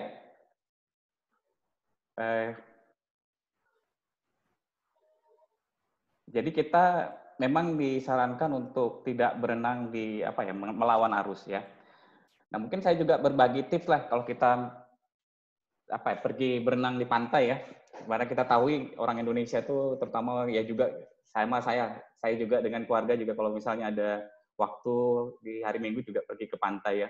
Jadi ketika kita mengunjungi sebuah pantai, yang pertama kita cobalah identifikasi lah kondisi pantai yang kita kunjungi. Coba lihat misalnya ada nggak ya tanda-tanda bahaya ya, atau mungkin ketika memang pantainya agak di bawah dan kita berada di posisi yang lebih tinggi, coba kita spot lah lokasi rip current. Yang tadi sudah saya katakan untuk melihat rip current ini bisa dengan lebih mudah kita lihat dari atas ya. Terus misalnya juga kita ikutilah taati atau larangan atau aturan yang sudah ditetapkan ya. Jadi jangan merasa diri kita yang paling berani, paling ini nggak benar nih apa yang disampaikan oleh pengunjung lainnya. Jadi saya mungkin harus bisa berenang ke tempat yang lebih dalam dan sebagainya. Jadi coba kita taati larangan atau aturan yang sudah ada. Terus biasakan juga mengecek posisi lifeguard atau penjaga pantai. Nah, ini memang tadi sebagaimana disampaikan oleh Pak Irham tadi, tidak semua pantai di Indonesia memiliki ini, tapi di beberapa kawasan di Aceh, saya lihat misalnya di Pantai Lampu itu sepertinya ada petugas dari desa sekitar yang menjadi lifeguard ya. Terus juga ketika kita berenang di pantai ya usahakan jangan berenang sendiri ya. Kalau bisa kita berenang di tempat yang ramai pengunjungnya juga ya. Jadi ini untuk antisipasi jika ada hal-hal yang tidak kita inginkan. Terus juga kita menggunakan pakaian yang sesuai, artinya jangan menggunakan pakaian yang berat ya. Jadi itu juga kalau terlalu berat ketika kita berenang di dalam air itu juga membuat pergerakan kita terbatas. Jadi coba ketika kita berenang di pantai ya gunakan pakaian yang sesuai untuk berenang. Terus juga misalnya untuk kita yang tidak mahir berenang ya, sebaiknya lengkapi diri dengan alat keselamatan misalnya pelampung ya. Jadi kita juga harus bisa misalnya menilai diri kita sendirilah apakah kita mahir atau tidak. Jadi kalau misalnya memang tidak mahir, jangan coba-coba yang melakukan hal-hal yang membahayakan diri. Terus jika kita berenang, coba cari pantai yang sudah dikenal aman untuk berenang. Jadi misalnya kan di sebuah kawasan itu biasanya ada pantai-pantai yang sudah menjadi favorit ya di suatu daerah. Jadi kalau misalnya pantai itu sudah dikenal aman, tidak ada kejadian-kejadian yang ditarik oleh arus balik dan sebagainya, mungkin kita bisa membawa kita ataupun keluarga kita ke sana. Tapi misalnya juga ada pantai-pantai yang sangat mungkin sudah kita ketahui berbahaya ya, jika memang kita tidak mahir sebaiknya kita hindari pantai-pantai tersebut. Mungkin itu yang dapat saya sampaikan Pak Yopi, karena memang ini saya katakan mudah-mudahan jangan sampai kejadian karena ini memang sifatnya masih teori, saya juga belum praktek secara langsung ya, dan juga mungkin kelihatan saya juga nggak berani juga kalau untuk ke tempat yang seperti itu. Jadi lebih baik kita menghindari. Demikian Pak Yopi, terima kasih. Assalamualaikum warahmatullahi wabarakatuh. Waalaikumsalam warahmatullahi wabarakatuh. Terima kasih Bapak Satri atas materinya. Berikut tips dan triksnya untuk menghindari fenomena rip current di pantai ya. Tapi satu catatan penting, ini orangnya harus bisa berenang ya Pak ya. Kalau nggak bisa berenang ya khawatir juga kita ini. Kemudian kita masuk ke sesi. Bila tuh linknya sudah. Tanya jawab ya. Mungkin untuk menghemat waktu langsung saja nih ada. Halo. Ada yang ingin bertanya silahkan. Halo Pak Yopi. Ya silakan Pak. Kalau ingin Pak, yang tadi itu diulang kembali karena tadi terputus kan. Ya, Assalamualaikum warahmatullahi wabarakatuh. Selamat sore Pak Masyhur dan Bestarul Palu ya. Buat keduanya ini Pak Arham dengan Pak Siswanto ya kalau tidak salah. Ya, silakan Pak.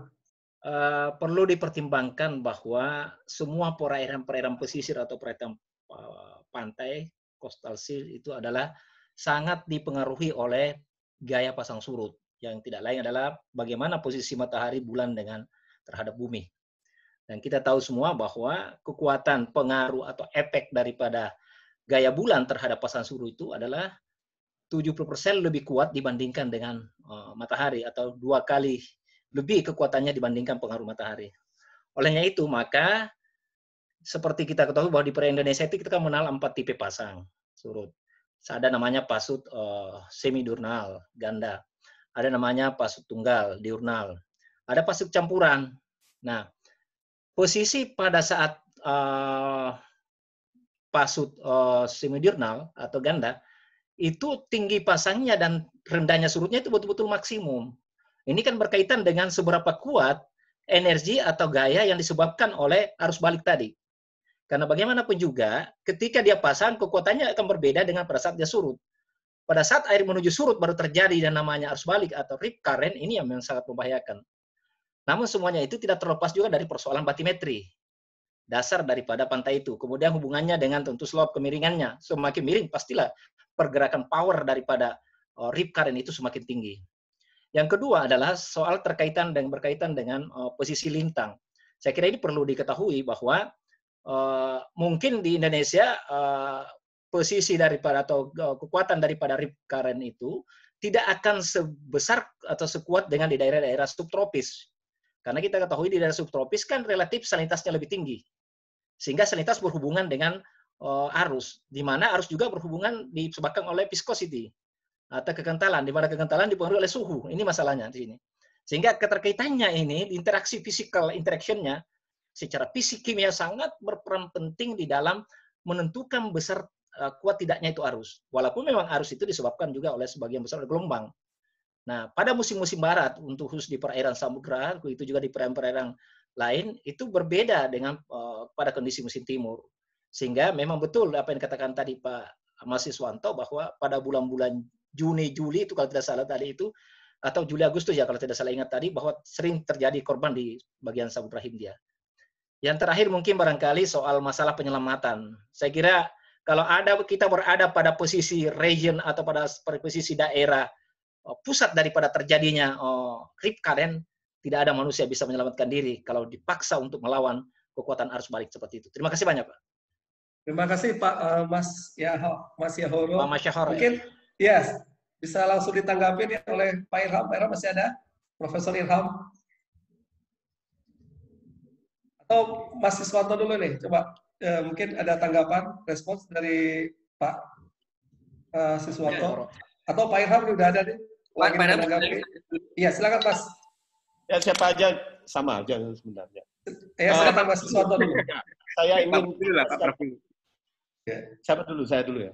Ya boleh Pak, Prof Irham dulu. Ya nggak tahu saya. Ya udah, mohon maaf kalau terpotong ini kehendak yang lain. Saya dulu lah. Jadi Pak Mas Yahoro, yang kita bicarakan adalah berbicara masalah kawasan yang sempit. Saya setuju bahwa kalau misalnya dalam keadaan surut itu kencang harusnya karena dia daya tarik keluar. Kemudian saya juga setuju kalau misalnya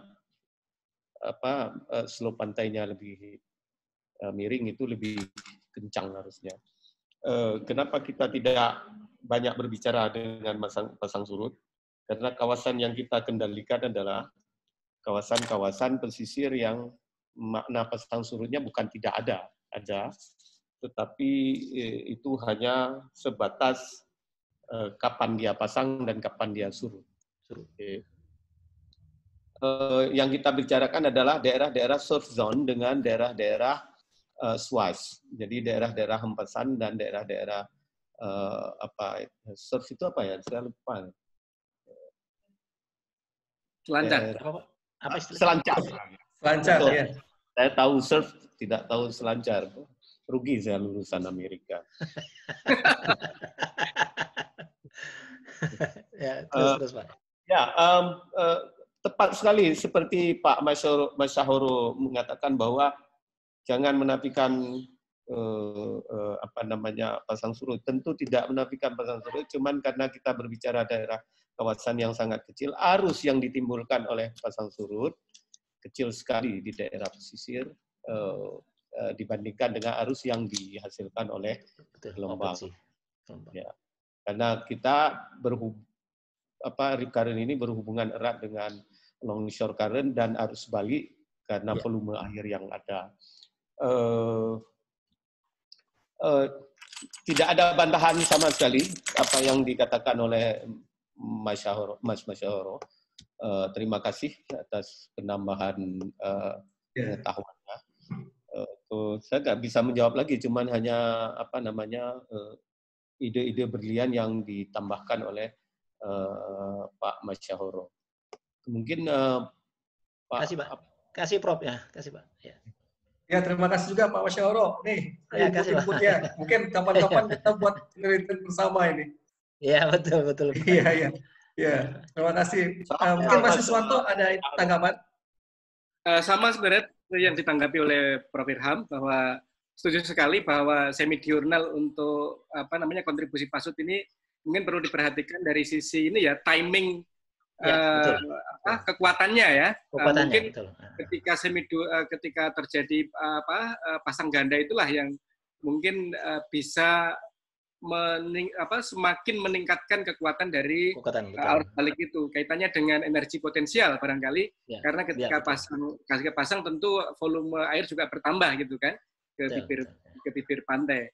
Nah, saya setuju sekali, tidak ada bantahan juga sama seperti Prof. Irham. Tapi ya seperti yang dikatakan Prof. Irham ini dibandingkan dengan kontribusi yang berasal dari tengah lautan, yaitu dari gelombang yang masuk ataupun arus yang masuk ke yang tegak lurus dengan bibir pantai, tentu PASUD ini mungkin lebih rendah ya kontribusinya atau lebih kecil gitu. Karena ya kita tahu untuk wilayah kita terutama tropis ini gelombang dan juga arus itu secara di atas 80% lah dikendalikan oleh wind driven gitu ya. Kalau maaf Mas, kalau efek terhadap abrasi kan justru lebih terjadinya abrasi kuat itu pada saat rip current sebenarnya. Ya, kalau kita dengan abrasi pantai, betul Pak ya? Ya, setuju juga saya. Nah, karena tentu ketika dia ke tengah pasti membawa material-material. Ya. Betul. Termasuk sebenarnya mungkin nanti Prof. Irham juga bisa menjelaskan. Ada pertanyaan bagus di chat itu.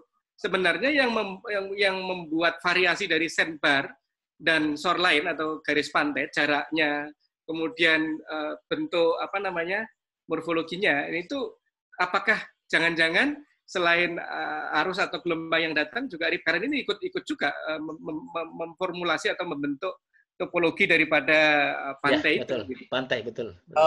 Setuju, saya setuju. Cuman masalahnya memodelkan rip current itu susah, kecil kawasannya. Betul. Itu kita memodelkan longshore current dengan itu bisa kelihatan, Mbak. Jadi kemudian kita modelkan transport sedimen. Kelihatan dari penelitian saya yang di LUNGA seperti awal-awal presentasi saya kan sudah saya tunjukkan bahwa begitu kita simulasi ternyata dapat kelihatan. Maaf Prof, kalau arah arusnya sifatnya perpendicular spring atau semi tegak lurus, itu efeknya tidak seberbahaya dengan tegak lurus itu perpendicular Pak ya. Betul. Tetapi yang harus dilihat sebenarnya dari batimetrinya apakah terjadi batimetri kuncinya kembali dengan slope-nya Pak ya. Kalau channelingnya sempit, kecil, kemudian areanya kecil, volumenya yang besar, itu bahaya juga sebenarnya. Prof, ingin tanya kalau yang Prof di pantai Lokna itu lebar dari channelingnya itu berapa meter?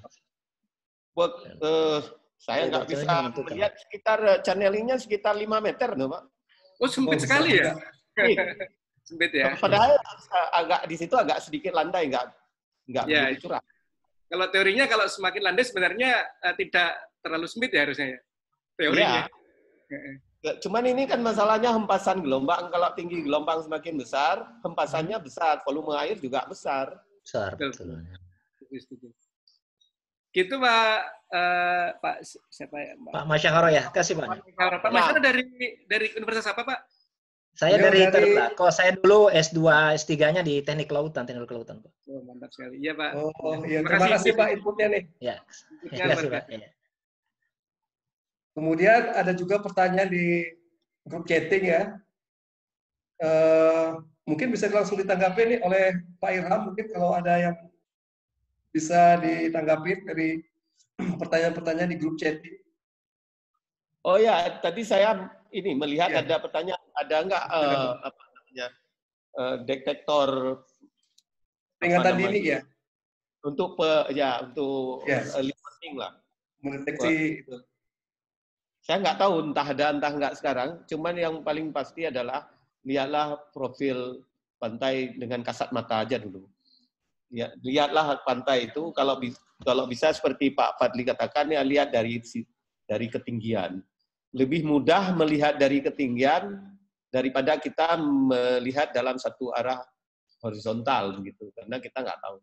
Tetapi dari tanda-tanda air itu ada buih dengan tidak ada buih, kemudian air gelap dengan tidak ada gelap, itu sudah menandakan bahwa di situ ada early warning yang harus kita kabarkan kepada masyarakat untuk tidak berenang di daerah situ.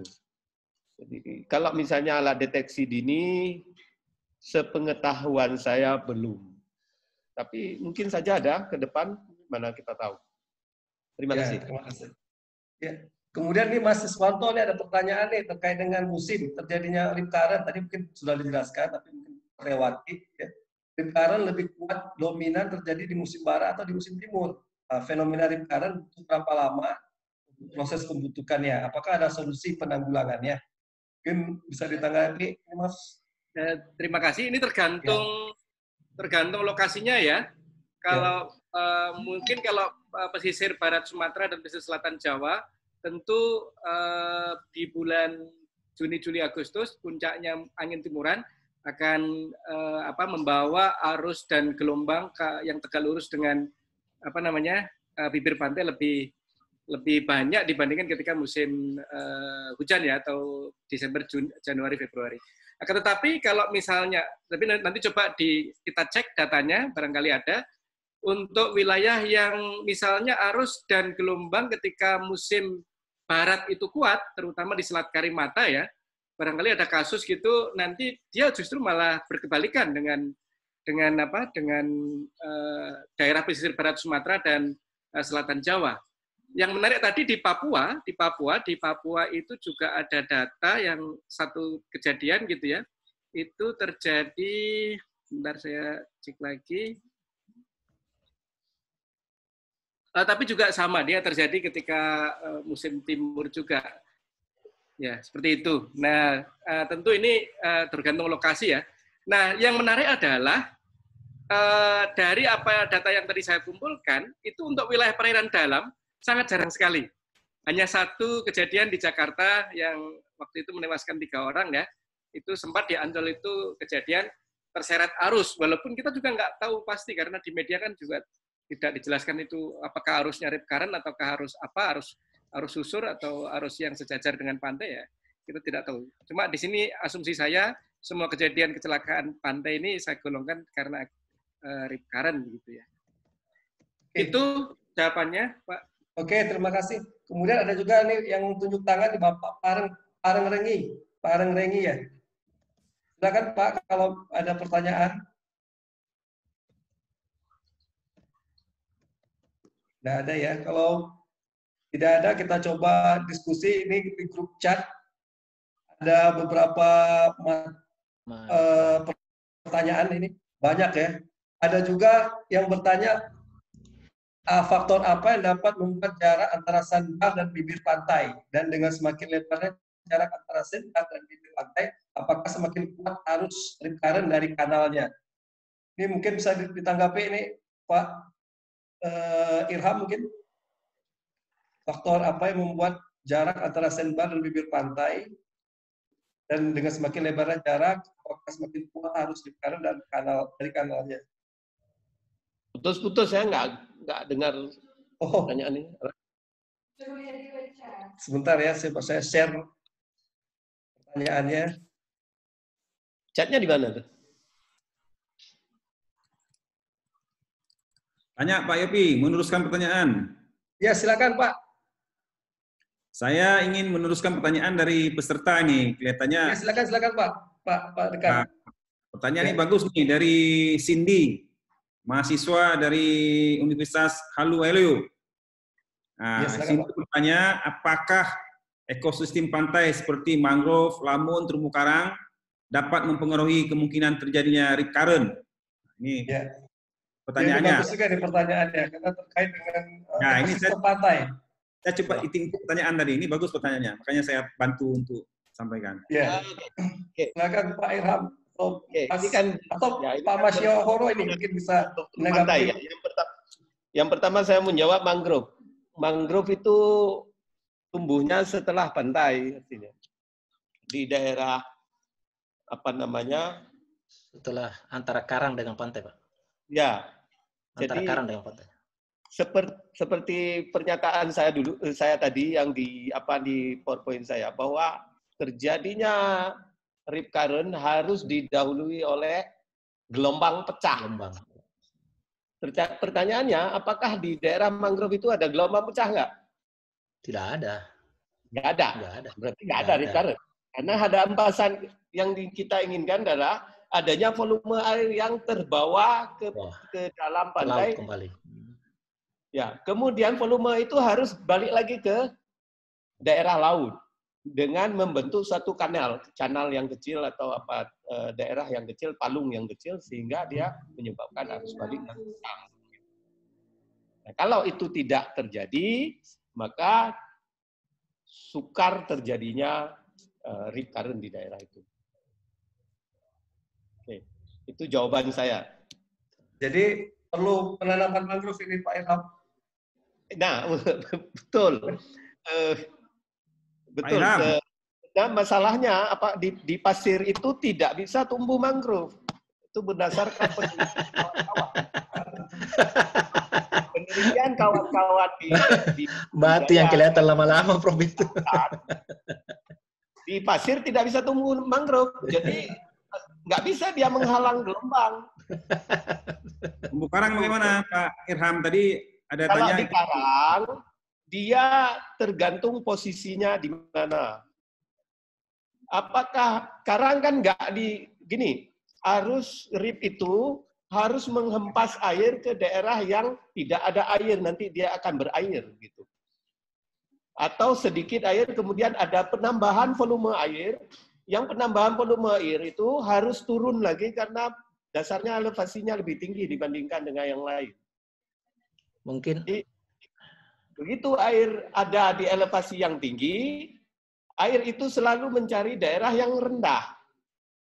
Nah, pertanyaannya, apakah di karang, di terumbu itu dalam air? Betul. Kecuali karang yang ada, yang sudah mati, yang karena terjadinya zona uplift, kalau bahasa geologinya, dia sudah di atas air. Tapi itu dinamakan dengan pantai berkarang atau pantai karang. Nah, kalau ada orang mandi di situ nggak apa-apa. Tapi kan masalahnya nggak ada orang mandi di karang. Iya. Karena ini pengetahuan rip ini sebenarnya penting untuk angkutan sedimen dan untuk keselamatan manusia. Betul. Itu kalau misalnya untuk pertumbuhan terumbu, saya kira daerah-daerah yang banyak gejolak, saya nggak tahu masalah terumbu, apakah terumbu itu bisa tumbuh dengan baik atau tidak. Ini kan karena kalau misalnya dinamikanya kuat sekali, ya, ada tumbuhan-tumbuhan atau hewan-hewan yang mampu bertahan, ada yang tidak. Terima kasih. Mungkin ada penambahan, saya nggak ngerti sekali masalah terumbu dan saya nggak ngerti. Pak Sadri bisa punya pengalaman? Tidak ada. Atau ada pertanyaan lagi? Silakan. Tadi Pak Yopi ya. Iya, silakan. Pak Yopi. Kan begini, Pak. Ya. Daerah Lamun itu di kedalaman antara perairan karang, coral region dengan pantai gitu ya. Nah, Lamun sesungguhnya kan tujuannya sebenarnya tinggi gelombang itu atau power gelombang itu akan semakin berkurang ketika terjadi pendangkalan. Kenapa terjadi pengurangan? Karena sudah terjadi friksi gesekan dasarnya. Sebenarnya di situ sebenarnya. Jadi apakah fungsi daripada Lamun bisa mengurangi kekuatan gelombang? Saya kira tidak. Saya kira tidak, apalagi kalau posisi sudah air pasang untuk sampai di pantai. Itu intinya, Pak. Ya. Ya, silakan. Kalau masih ada yang ingin bertanya, silakan. Ya, masih ada satu. Ya, silakan. Ya, ini juga pertanyaan dari peserta ini, ya. Jadi pertanyaannya begini, tadi Pak Irham menyampaikan bahwasanya rip current ini kan bisa berubah-ubah dia. Dan terjadinya bisa alami dan bisa akibat dari antropogenik, ya, adanya pembangunan jeti dan seterusnya. Nah, pertanyaannya, di kawasan pantai yang indah biasanya kan ramai pengunjungnya. bisa enggak kira-kira kalau seandainya di situ ada terjadi fenomena rip current, nah dengan introduksi atau suatu usaha, rip current itu dipindahkan ke tempat yang lain supaya kawasan situ aman ya. Nah, ini pertanyaan dari peserta. Artinya bisa nggak dia dipindahkan dengan suatu cara seperti yang diutarakan tadi? Oke. Ya, silakan coba tanggapi. Ya, saya coba menjawab. Saya lebih cenderung bermain dengan alam daripada melawan alam. Jadi moto saya sebenarnya bermainlah dengan alam supaya Anda mengenal alam. Daripada Anda melawan alam, maka alam akan menghantam Anda. Itu yang ingin saya katakan. Kalau saya lebih cenderung biarlah dia, bukan nggak bisa, manusia itu bisa memindahkan apa? Membuat pulau aja bisa di dalam air, apalagi membuat hal-hal yang sederhana demikian, karena rip current itu nggak besar-besar sekali areanya. Cuman saya lebih suka natural daripada man-made. Jadi kalau misalnya kita membuat sesuatu pantai untuk meniadakan rip current, kemudian kita perbagus pantai, apakah akan bagus selamanya? Enggak juga. Nanti suatu saat dia akan rusak juga. Karena alam, ya namanya alam begitu. Jadi bermain dengan alam artinya bersahabat dengan alam. Apa maknanya? Bahwa kalau kita bersahabat dengan alam, maka alam akan bersahabat dengan kita. Ya. Kalau kita lawan alam, alam menghantam kita. Itu maknanya. Jadi pertanyaan Prof. Icin atau pertanyaan yang mewakili orang lain dari yang disebutkan oleh Prof. Mukhlisin tadi, bahwa bisa nggak dipindahkan? Jawabannya bisa. Dengan ilmu dan teknologi engineering, coastal engineering yang bagus sekarang bisa. Tetapi saya lebih suka tidak dibuat macam-macam terhadap pantai. Biarlah dia alam begitu. Terima kasih. Jadi kalau untuk keselamatan perlu dipasang rambu-rambu saja ya Pak ya. Walau rip current-nya tidak dipindah, ya betul. Mungkin bisa dihindari untuk mandi-mandi laut sekitar situ. Ya. Oke. Itulah tugas kita. Ya. Tugas kita bahwa kita harus bisa merancang daerah-daerah wisata kita itu supaya pengunjungnya aman, tidak ada rasa khawatir, maka buatlah rambu-rambu untuk keselamatan bersama. Oke, silakan bagi peserta yang mungkin masih ada pertanyaan, silakan tunjuk tangan atau banyak sebenarnya pertanyaan di grup chat ini ya. Mungkin Mas Siswanto ada yang bisa ditanggapi?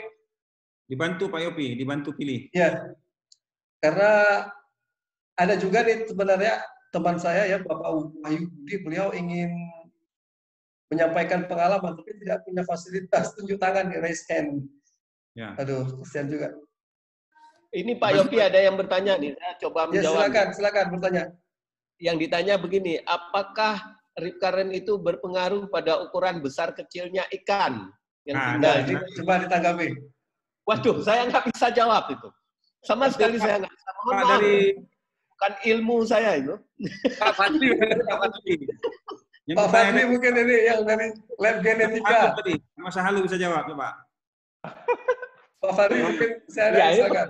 Pertanyaannya sulit lah, karena kan belum pernah dibuat ya penelitian. Mungkin boleh coba dibuat sebuat percobaan itu membuat KJA mungkin atau kolam ikan KJA lah mungkin di kawasan begitu.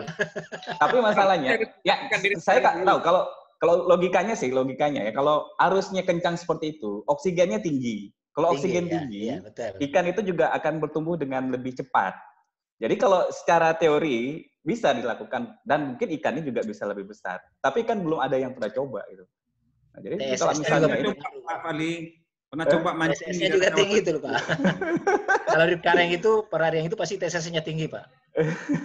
Ikannya bisa besar di situ biasanya. Kalau TSS tinggi kan berarti oksigennya akan berkurang jadinya, walaupun dia harus membantu oksigen, Pak. Mungkin ada pengaruh juga di situ. Makanya silakan ya, mungkin. Itu pertanyaan seperti ini kan juga menggelitik untuk untuk membuat sebuah kajian baru. Mungkin itu yang bisa saya sampaikan, Pak Yopi. Oh ya, silakan. Terima kasih Pak Fadli.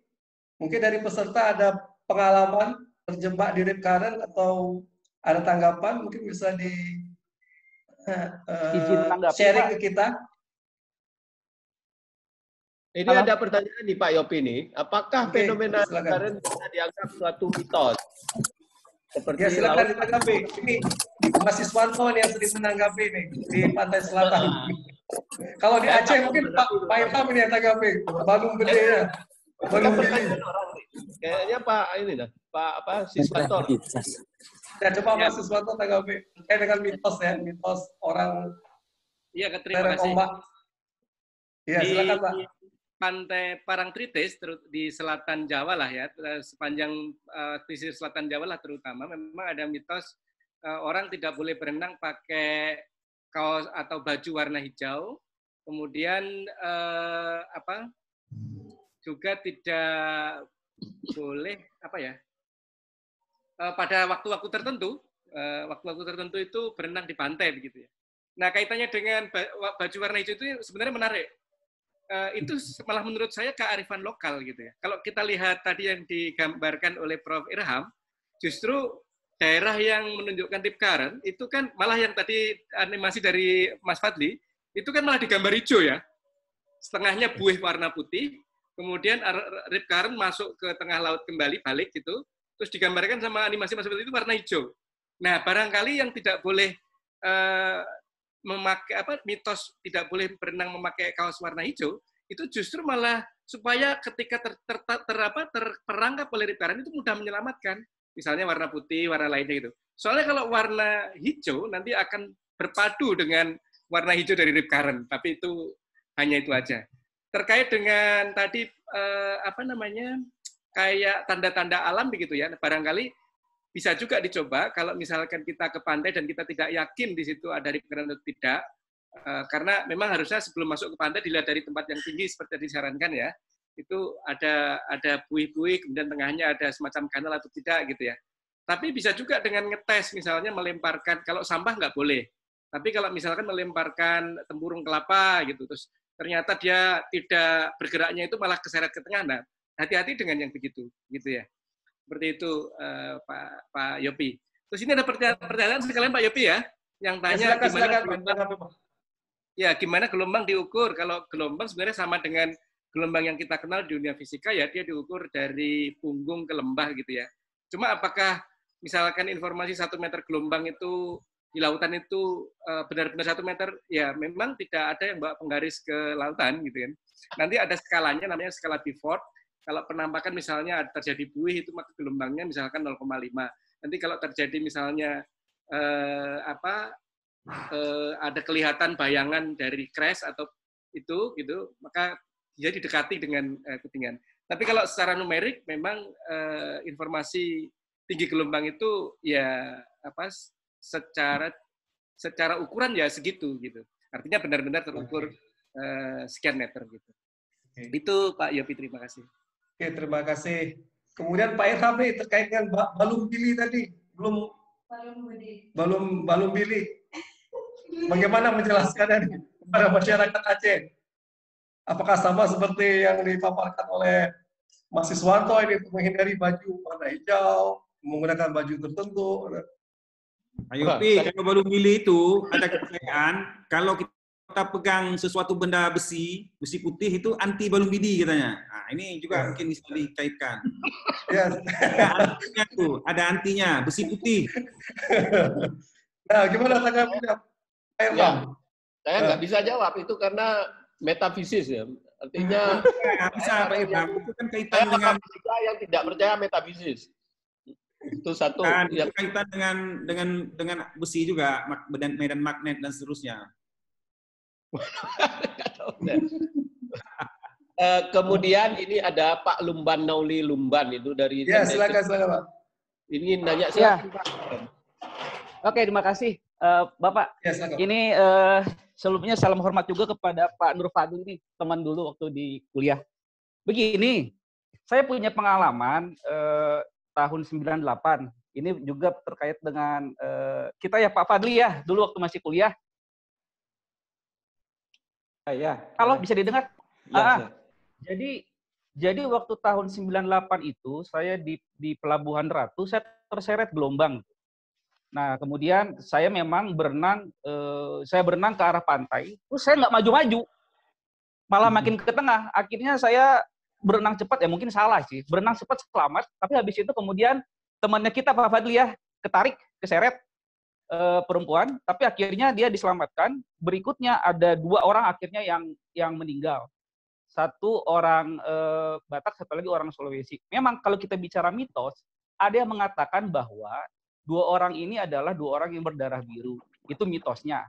Tetapi waktu itu kita pernah dijelaskan oleh almarhum Pak Unggul Aktani bahwa memang ada mekanisme yang salah sehingga ketarik gitu loh. Nah, pertanyaan saya yang pertama, apakah rip current itu prevalensinya sering terjadi di wilayah perairan lepas atau teluk? Nah, itu kepada bapak-bapak sekalian, kalau memang dia sering terjadi di perairan lepas, bisa jadi memang pantai selatan adalah pantai yang paling sering meminta nyawa. Itu yang pertama. Yang kedua, begini kepada Pak Fadli juga, ya kalau memang kita menggunakan scuba, bisa jadi memang cepat ya ketarik. Saya udah pernah nonton animasinya kalau kita menggunakan scuba. Hanya yang terjadi waktu tahun 98 itu kan 3 hari kemudian tuh baru ditemukan tuh salah seorang kakak kelas kita tuh. Dia ketemunya di pelabuhan, di pelabuhannya Pelabuhan Ratu gitu ya, dia ditemukannya. Nah, jadi apakah memang dia benar-benar hanya ketarik horizontal ke tengah laut atau memang ketarik sampai ke dalam gitu?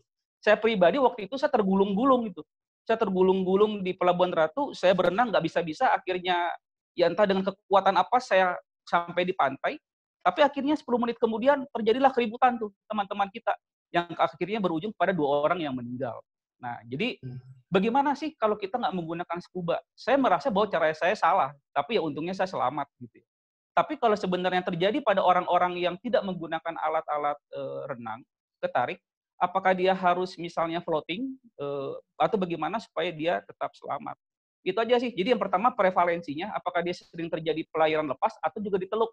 Kalau di teluk saya belum pernah tahu, soalnya saya kejadiannya sih di laut lepas ya, di bagian selatan Pelabuhan Ratu. Yang kedua, gimana kita menyelamatkan diri kalau misalnya kita memang tidak menggunakan alat apapun. Yang ketiga memang terkait mitos, ya tadi ada mitos warna, ada mitos karena berdarah biru dan lain sebagainya. Tapi ya bagi saya yang paling penting adalah caranya kita menyelamatkan dirilah daripada kita bermain dengan mitos. Itu aja, terima kasih. Ya, terima kasih, menarik sekali Pak. Ini saran dan tanggapan. Ada pertanyaan juga ya tadi, apakah di teluk atau di laut lepas rip current tersebut. Mungkin ada respon dari Pak Irham, Mas Soto atau Pak Nur Fadli ini, yang sama-sama pernah dulu lah mengalami yang masalah teluk. Scuba. Ya, silakan. Terlindung ya. Artinya dia terlindung oleh angin dengan secara otomatis kalau terlindung oleh angin gelombangnya nggak tinggi-tinggi.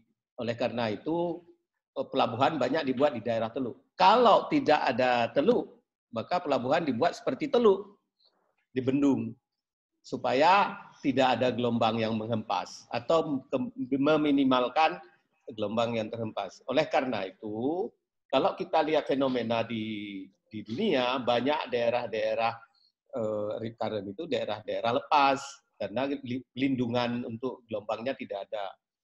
Jadi gelombangnya tinggi-tinggi, hempasannya lebih besar gitu. Saya kira demikian jawabannya. Yang masalah keselamatan itu Pak Fadli itu. Ya mungkin Pak Fadli ada tanggapan ini terkait dengan apa tadi kalau dia benar menggunakan scuba, kita bisa. Ya, terima kasih Bang Umban. Aduh, ini mengingatkan kejadian ini 20 tahun lalu. Ya jadi memang apa ya, banyak faktor sebenarnya yang kalau misalnya saya ingat-ingat di 20 tahun lalu itu kan. Jadi memang kalau misalnya kita berenang itu yang pertama itu fisik kita harus siap lah, harus sehat ya, jangan dalam keadaan yang tidak fit ya, karena memang yang saya ingat pada kejadian itu kita semua pada malam itu tidak tidur dan sebagainya, sehingga memang secara fisik kita memang tidak fit. Dan animasi yang saya berikan tadi itu untuk yang berenang ya, untuk yang berenang. Jadi memang kalau secara teori disampaikan memang sebaiknya kita menghanyutkan diri mengikuti arah arus itu. Karena memang biasanya tidak jauh, hanya 100 paling jauh atau 200 meter lah ya ke arah laut lepas. Tapi kan yang jadi masalah kan itu kalau misalnya saya mohon koreksi jika saya salah, itu yang di laut selatan itu kan batimetrinya kan langsung curam ya. Itu kan lautnya dalam itu. Jadi mungkin itu juga yang membuat kenapa tadi dikatakan misalnya jenazahnya baru ditemukan 3 hari kemudian, mungkin setelah lelah, kecapean ya kan, nggak bisa lagi, kehilangan energi ya, jadi dibawa ke tidak memiliki kemampuan berenang sehingga tenggelam ke laut yang lebih dalam. Jadi secara teori seperti itu, ya mungkin kita berharap sih mudah-mudahan kita juga bisa menghindari lah sebisanya ketika kita akan berenang ke sebuah pantai itu coba kita identifikasi dulu lah pantai-pantai yang akan kita bermain atau berenang di sana. Saya biasanya kalau mengajak keluarga itu, kalau Sabtu Minggu itu saya pasti cari pantai yang aman. Kalau misalnya saya berenang dengan keluarga. Tapi kalau saya sendiri, ketika misalnya saya melakukan penelitian dan sebagainya, itu saya relatif lebih berani ke tempat yang mungkin dianggap berbahaya. Tapi misalnya kita menyadari, misalnya ada kawan-kawan yang tidak bisa berenang dan sebagainya, coba hindari pantai-pantai yang seperti itu. Nah, mungkin itu yang bisa saya sampaikan, Pak Yopi. Terima kasih. Oh ya, terima kasih Pak Fadli. Terima kasih juga tadi Pak Lumban atas sharing pengalamannya. Kemudian terkait dengan rip current ini, untuk istilah berbahasa Indonesianya, kira-kira apa nih yang cocok nih Pak Irham, Pak Mas Iswanto, dan Pak Nur Fadli? Apakah arus balik, arus pecah, atau arus seret? Tadi ada juga saya lihat di materi Bapak Siswanto ini. Karena untuk ini sendiri, RIP sendiri kan rest in peace ya. Rest in peace ini perlu juga kita rumuskan ini. Istilahnya dalam bahasa Indonesia. Cocok menyatakan ini jenis arusnya apa. Kalau saya lebih suka arus balik karena memang dia setelah ada arus menuju pantai, terus dia balik menuju laut. Gitu. Tapi ya BMKG lah yang bisa mencetuskan namanya yang terbaik. Ya mungkin ini PR nih untuk Mas Iswanto dan teman-teman nih. Halo, di Pak BMKG Yopi. untuk merumuskan nama. Halo resmi. Pak Yopi. Ya silakan Pak. Ya, saya kira apa yang disampaikan oleh Prof. Aham kita sepakati sajalah. Karena tidak akan mungkin terjadi arus balik kalau gelombang itu belum pecah di garis pantai, Pak. Iya. Jadi begitu dia pecah baru dia balik. Jadi inti kuncinya adalah kata kuncinya adalah arus balik. Jadi betul rip current itu arus balik sesungguhnya. Walaupun memang banyak yang mendefinisikan harus pecah, tapi semua arus balik itu terjadi setelah terjadinya pecah gelombang itu. Oke, baik. Mungkin untuk penyebutan ke depan nanti kita gunakan arus balik. Arus balik saja, Pak. Ya. Bagaimana tanggapan Mas Iswanto ini? Ya, saya pikir justru malah ini berada di tangan para dosen ini. Sebab yang membuat definisi dan juga buku modul itu kemudian dianut oleh semua mahasiswa adalah para dosen. Saya pikir justru Mas Iswanto. Pak Rekan mungkin ada tanggapan? Saya mau menanggapi itu Pak. Yang dari Pak Lumban ya, yang Pak siapa tadi yang menyampaikan Lumban ya. Silakan. Di pesisir selatan kok saya setuju dengan penjelasan tadi dari Prof. Irham juga bahwa selain morfologi atau shoreline bentuk longsornya yang ininya terlalu curam ya, tapi energi memang besar di Samudra Hindia itu. Jadi kalau kita perhatikan misalnya kasus beberapa bulan yang lalu wilayah pantai selatan Jawa itu terdampak banjir rob yang cukup hebat gitu ya. Itu ternyata dalam beberapa kasus ini tidak hanya terjadi sekali dua kali tapi sering kali. Mungkin tiap tahun juga terjadi dengan kekuatan yang berbeda-beda itu. Alun yang berasal dari Samudra Hindia sana, jauh, itu sampai dan cukup kuat yang hingga menghantam wilayah selatan Jawa dan barat Sumatera. Ini dikenal dengan fenomena namanya Mascarin High, yaitu ada pusat tekanan tinggi di wilayah Samudra Hindia selatan bagian tengah itu yang menciptakan alun besar gitu hingga sampai waktu itu juga Padang terkena, kemudian ya kalau yang kemarin baru saja beberapa bulan yang lalu di selatan Jawa. Gitu ya. Nah, jadi selain memang bentuk topologi pantainya yang lebih curam dibandingkan daerah utara, kemudian kaitannya dengan angin timuran yang kuat, ya selain itu juga ada swell dari Samudra Hindia yang cukup besar. Nah, mungkin saya menambahkan di beberapa tadi yang saya sampaikan, justru beberapa kasus rip current itu ditemukan oleh penelitian berada pada posisi teluk. Jadi kalau dari sisi anginnya benar, artinya lebih teduh gitu ya teluk itu. Tetapi nanti tergantung kepada sudut datang dari gelombang atau arus yang dari lepas pantai. Itu mungkin tambahan saya. Mungkin Pak terima kasih. Bisa mengkoreksi kalau saya salah. Ya, terima kasih Pak Siswanto ini. Ya, kemudian mengingat waktu juga ya, hampir jam. Satu lagi Pak Yopi. Ya silakan Pak Rekan. Satu lagi Bagi saya mewakili Pak Miswadi ini dari Universitas Riau, ada 2 pertanyaan. Mudah-mudahan bisa dijawab oleh salah seorang pemateri. Pertama, beliau menulis di wilayah kami di Riau ada 4 sungai besar yang bermuara ke laut, yaitu Sungai Rokan, Sungai Siak, Sungai Kampar, dan Sungai Indragiri. Ada 2 muara sungai yang sering terjadi fenomena Bono. Itu gelombang seperti di gelombang laut yang ada di sungai. Dan hanya 1 muara sungai dari 2 muara tadi yang fenomena Bononya dapat dimanfaatkan sebagai area untuk bermain selancar, yaitu di Sungai Kampar. Apakah ini ada hubungannya dengan rip current? Sementara di 2 sungai yang lain tidak terjadi fenomena Bono.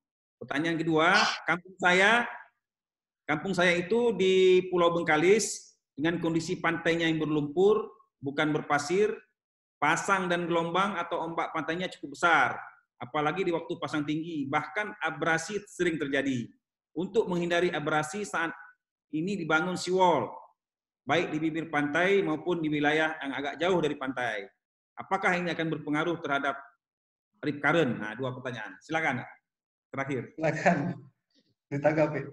Pak Mas Yahoro bisa juga ikut menanggapi kalau ini. Ya, sebelum ini saya mau jawab aja nih. Bono. Fenomena Bono. Masalah Bono. Fenomena Bono, ya.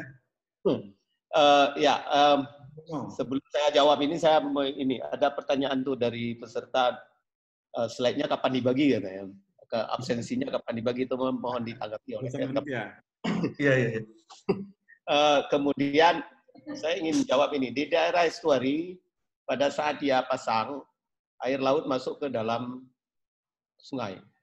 Itu sampai beberapa puluh meter tergantung kepada elevasi. Oke, kemudian pada saat pasang itulah orang bisa berselancar kadang-kadang di daerah estuari, karena selancar kan dari laut lepas ke daerah ini, karena memang lautnya agak tinggi dibandingkan dengan posisi air sungai. Jadi air laut di bawah, nanti air sungai di atas. Akan terjadi mixing di daerah situ. Nah, seberapa besar bahayanya di daerah situ harus diukur sebenarnya. Seberapa besar arus yang ada di situ. Nah, apakah itu fenomena rip current? Kalau kita melihat definisi rip current, itu bukan fenomena rip current. Itu 1. Kemudian di daerah yang banyak terjadi ROB itu terjadi karena hempasan air laut yang tidak bisa kembali ke daerah laut lepas. Oleh karenanya, hempasan-hempasan itu akan bertambah volumenya, volume air bertambah. Kalau misalnya terjadi pasang, hempasan itu lebih banyak. Sehingga apa yang terjadi? Karena tinggi permukaan air laut lebih tinggi dibandingkan dengan dataran di daerah setelah pantai. Daerah setelah pantai ya, bukan daerah pantai. Akibatnya adalah air akan tergenang. Dia nggak bisa keluar karena terhambat. Udah pasang di daerah laut sudah pasang tinggi, di daerah ini sudah tergenang, air nggak bisa keluar. Dia keluarnya menunggu surut atau dipompa. Salah satunya. Nah, kenapa mereka membuat seawall untuk menghalang hempasan air, dan volume air yang masuk. Nah, apakah di daerah pantai itu terjadi rip current? Tergantung juga. Kita harus lihat karakteristik material yang ada di situ, kemudian topografi pantai di situ, kemudian banyaklah yang harus kita lihat. Saya nggak bisa menjawab dengan memberi kata-kata yang baik, tetapi pada kenyataannya nggak betul karena saya belum bisa melihat daerahnya sendiri. Gitu. Ya. Jadi itu jawaban saya. Terima kasih. Mungkin fenomena Bono ini nanti kita coba teliti sama-sama ini di wilayah Riau. Iya. Ya, bagus. Iya. Pak Mas Iswanto, mungkin ada tanggapannya terkait dengan fenomena Bono di Riau seperti yang telah disampaikan tadi.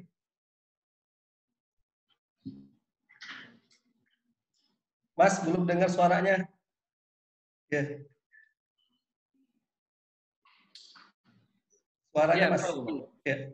Saya pernah mengikuti paparan dari seorang peneliti ya, dari LIPI kalau tidak salah, waktu itu kebetulan kami sedang berlayar untuk melakukan penelitian kaitannya dengan ITF, Arus Lintas Indonesia. Nah, di kapal beliau menyampaikan penelitian tentang arus Bono ini. Dan beliau bekerja di ini ya, Padang atau kalau salah BRKP Padang gitu ya. Nah, justru malah saya ingin bertanya ke Prof. Irham, apakah itu kan berarti karena perbedaan ini ya, pasut kalau tidak salah ya. Artinya ya, elevasi air, Pak. Elevasi air ya, betul. Nah, apakah itu yang menciptakan standing wave gitu, Prof? Seperti itu. Kalau Kelvin wave beda lagi, Pak. Bukan standing wave, standing. Saya kira standing. Banyak sekali istilah oceanografi ini. Masih pakai bahasa Inggris semua. Iya. Apakah fenomena Bono itu juga nanti bisa menciptakan standing wave gitu di bibir pantai atau di dekat pantai? Wah, belum tahu, Pak, saya. Ini menarik. Salah satu ya, kita harus kenali dulu nih karakteristik. Saya kira belum tahu. Mungkin ini saja kalau misalnya kita ini bagus nih ya, seperti kata saya kira itu dari ini seperti kata Pak Masahoro itu banyak pertanyaan yang bisa dijadikan penelitian. Iya. Ya. Ini wilayahnya Pak Dekan ini ketika masih kuliah sarjana. Nanti kapan-kapan kita melakukan penelitian ke Riau sama dengan tim. Baiklah, mungkin terkait waktu juga ini udah hampir pukul 4, kemudian waktu Indonesia Timur juga udah mungkin jam 6. Ya. Mungkin ada yang ingin disampaikan sedikit dari pemateri ini? Udah ada apa terkait with current, mungkin terkait mitigasi, terkait peringatan dini, pesan-pesan. Oh ya, dia pesan saya ini yang mau PowerPoint slide yang saya berikan ya silakan diambil di PRKP, nanti diminta saja sama PRKP ya. Oke, Mas Iswanto, ada pesan sebelum kita akhiri ini webinar ini? Iya, saya sudah menyampaikan juga materi dalam bentuk PDF ke Pak Yopi, nanti silakan Pak Yopi ngasih ke peserta. Dan terkait dengan karena ini sebenarnya ini salah satu ladang penelitian bagus ya, artinya proyeksi ke depan mungkin bagus karena akan sangat dinanti oleh terutama Pemda-Pemda untuk melakukan mitigasi gitu ya, menentukan kebijakan mitigasi. Nah, tetapi dari sisi penelitian sebenarnya belum terlalu banyak gitu ya. Belum terlalu banyak belum banyak mungkin satu peluang. Ya, terima kasih. Ada informasi BMKG yang bisa di-share untuk publik terkait RIPKRN? Justru malah di BMKG kami belum bisa mengcover informasi RIPKRN ini, Pak, karena skalanya yang terlalu kecil. Gitu. Iya, skalanya terlalu. Jadi, kalau biasanya kita menitipkan himbauan terkait RIPKRN ini ketika suatu wilayah pesisir itu diprediksi akan terdampak gelombang tinggi. Oh iya. Jadi informasi gelombang tinggi ada diberikan ya, Pak? Ya, di informasi gelombang tinggi biasanya kita berikan juga himbauan terkait RIPKRN. Oke. Walaupun sifatnya himbauan ya, silakan. Kita tidak tahu secara persis gitu. Pak Masyahoro mungkin ada yang ingin disampaikan pesan? Saya kira Pak Yopi dan Prof. Irham perlu barangkali riset. Tadi itu luar biasa tertarik saya fenomena itu. Sayang saya orang Sulawesi jadi terlalu jauh di Sumatera. Tapi perlu penelitian, Pak. Jangan kita mengada-adakan ini masalah penyampaian knowledge science ya. Jadi kita sebagai akademisi harus ada riset dulu baru kita. Cuma istilah tadi itu saya lebih setuju menggunakan arus balik daripada arus balik ya. Pecah. Ya. Nah, arus balik terjadi setelah pecah di pantai. Itu kuncinya sebenarnya. Kemudian terkait yang di Sulawesi ini belum ada ya istilah lokal ini untuk RIPKRN ini seperti halnya di Aceh. Sebenarnya banyak, Pak. Banyak. Cuma kan masalahnya ya sama lah saya kira orang Sumatera, orang Sulawesi juga biasa lah main di laut. 80% kita kan hidup di pantai, jadi dianggap itu biasa-biasa aja. Padahal itu sudah daerah yang berbahaya sesungguhnya. Tapi berani mereka berenang di pantai, termasuk di Teluk Palu itu yang baru saja Gompas sekarang sudah ramai lagi mandi-mandi setiap hari Minggu. Oh iya, karena jarang juga terdengar korban tenggelam ya di Sulawesi, Pak. Jarang, kecuali yang tidak tahu. Oh iya, jarang. Seperti di Makassar tuh kan orang pada mandi laut, tapi jarang kita temukan itu berita korban tenggelam. Terima kasih Pak Masyahoro ini. Kapan-kapan sama-sama Pak Yopi. Terima kasih Prof. Irham, Pak Mas Irwanto. Terima kasih Pak. Sekarang kan bisa online, Pak. Terima kasih Pak. Ya. Pak Nur Fadli mungkin ada pesan terkait mitigasi? Yang ada mungkin ini ya dengan fenomena ini juga jangan buat kita kapok lah ke laut. Tetap aja main ke laut karena apapun cerita Indonesia ini masa depannya di laut. Terima kasih. Terima kasih Pak Nur Fadli. Pak Dekan masih ada Pak Dekan? Udah nggak ada lagi ya. Baiklah kalau Yopi dari saya sedikit. Oh ya, silakan ini Pak Irwandi ini. Kembali lagi, silakan Pak Irwandi. Ya. Mungkin selama ini penelitian kan lebih ke pasut dalam laut dalam. Mungkin akibat dengan rip current ini mungkin lebih banyak mungkin pemodelan ke depan dengan pemodelan laut dangkal. Mungkin seperti particle modeling, ketimbang pakai finite different. Karena hal-hal ini kalau seperti rip current saya pikir agak susah pakai model finite different. Tapi kalau model particle itu bisa bisa untuk model current di dry and wet modelnya itu bisa jalan. Nah, itu solusi saya. Dan itu ujung-ujungnya nanti harus pakai komputasinya pakai GPU karena banyak partikel yang dimodelkan. Jadi saya pikir udah saatnya kelautan Unsiah untuk berpindah ke komputasi yang lebih tinggi. Itu saja saran saya. Terima kasih. Jangan jalan di tempat istilahnya. Ya, ini kita udah banyak coba buat link ya kolaborasi dari masing-masing peserta, dari Pak Masyoro ini dari Sulawesi juga udah coba kita nanti ke depannya kita libatkan lah.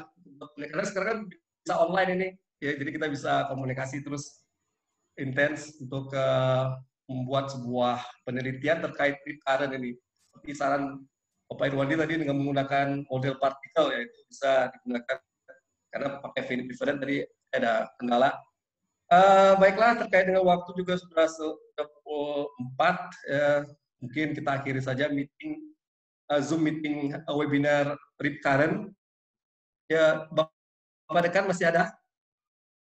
Nggak ada lagi.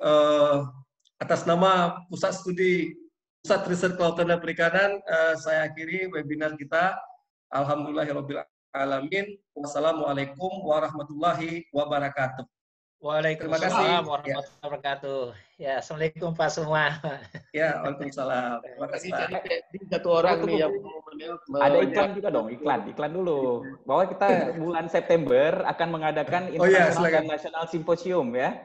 Jadi betul. Yes, ya, saya sudah ingat Pak Padli. Siap. Karena kita sudah confirm dengan IOP. So dengan presentasi di kantor, di rumah kita bisa publikasinya bisa di indeks. So jangan lupa Pak daftar ya. Ya, kasih Pak. Kalau ada yang mau Mas Siswanto ya silakan. Ada apa nih? Jangan lupa Simposium 2020 Insight. Oke, siap. Oke. Kabarkan ke rekan-rekan di Pusat Meteorologi Maritim. Siap. Kita sebenarnya ada juga event internasional ICT Mas. Cuma saya belum dapat konfirmasi dari panitia bagaimana terkait penyelenggaraannya, apakah dilangsungkan ataukah diundur ya terkait dengan itu. Itu juga di bulan November.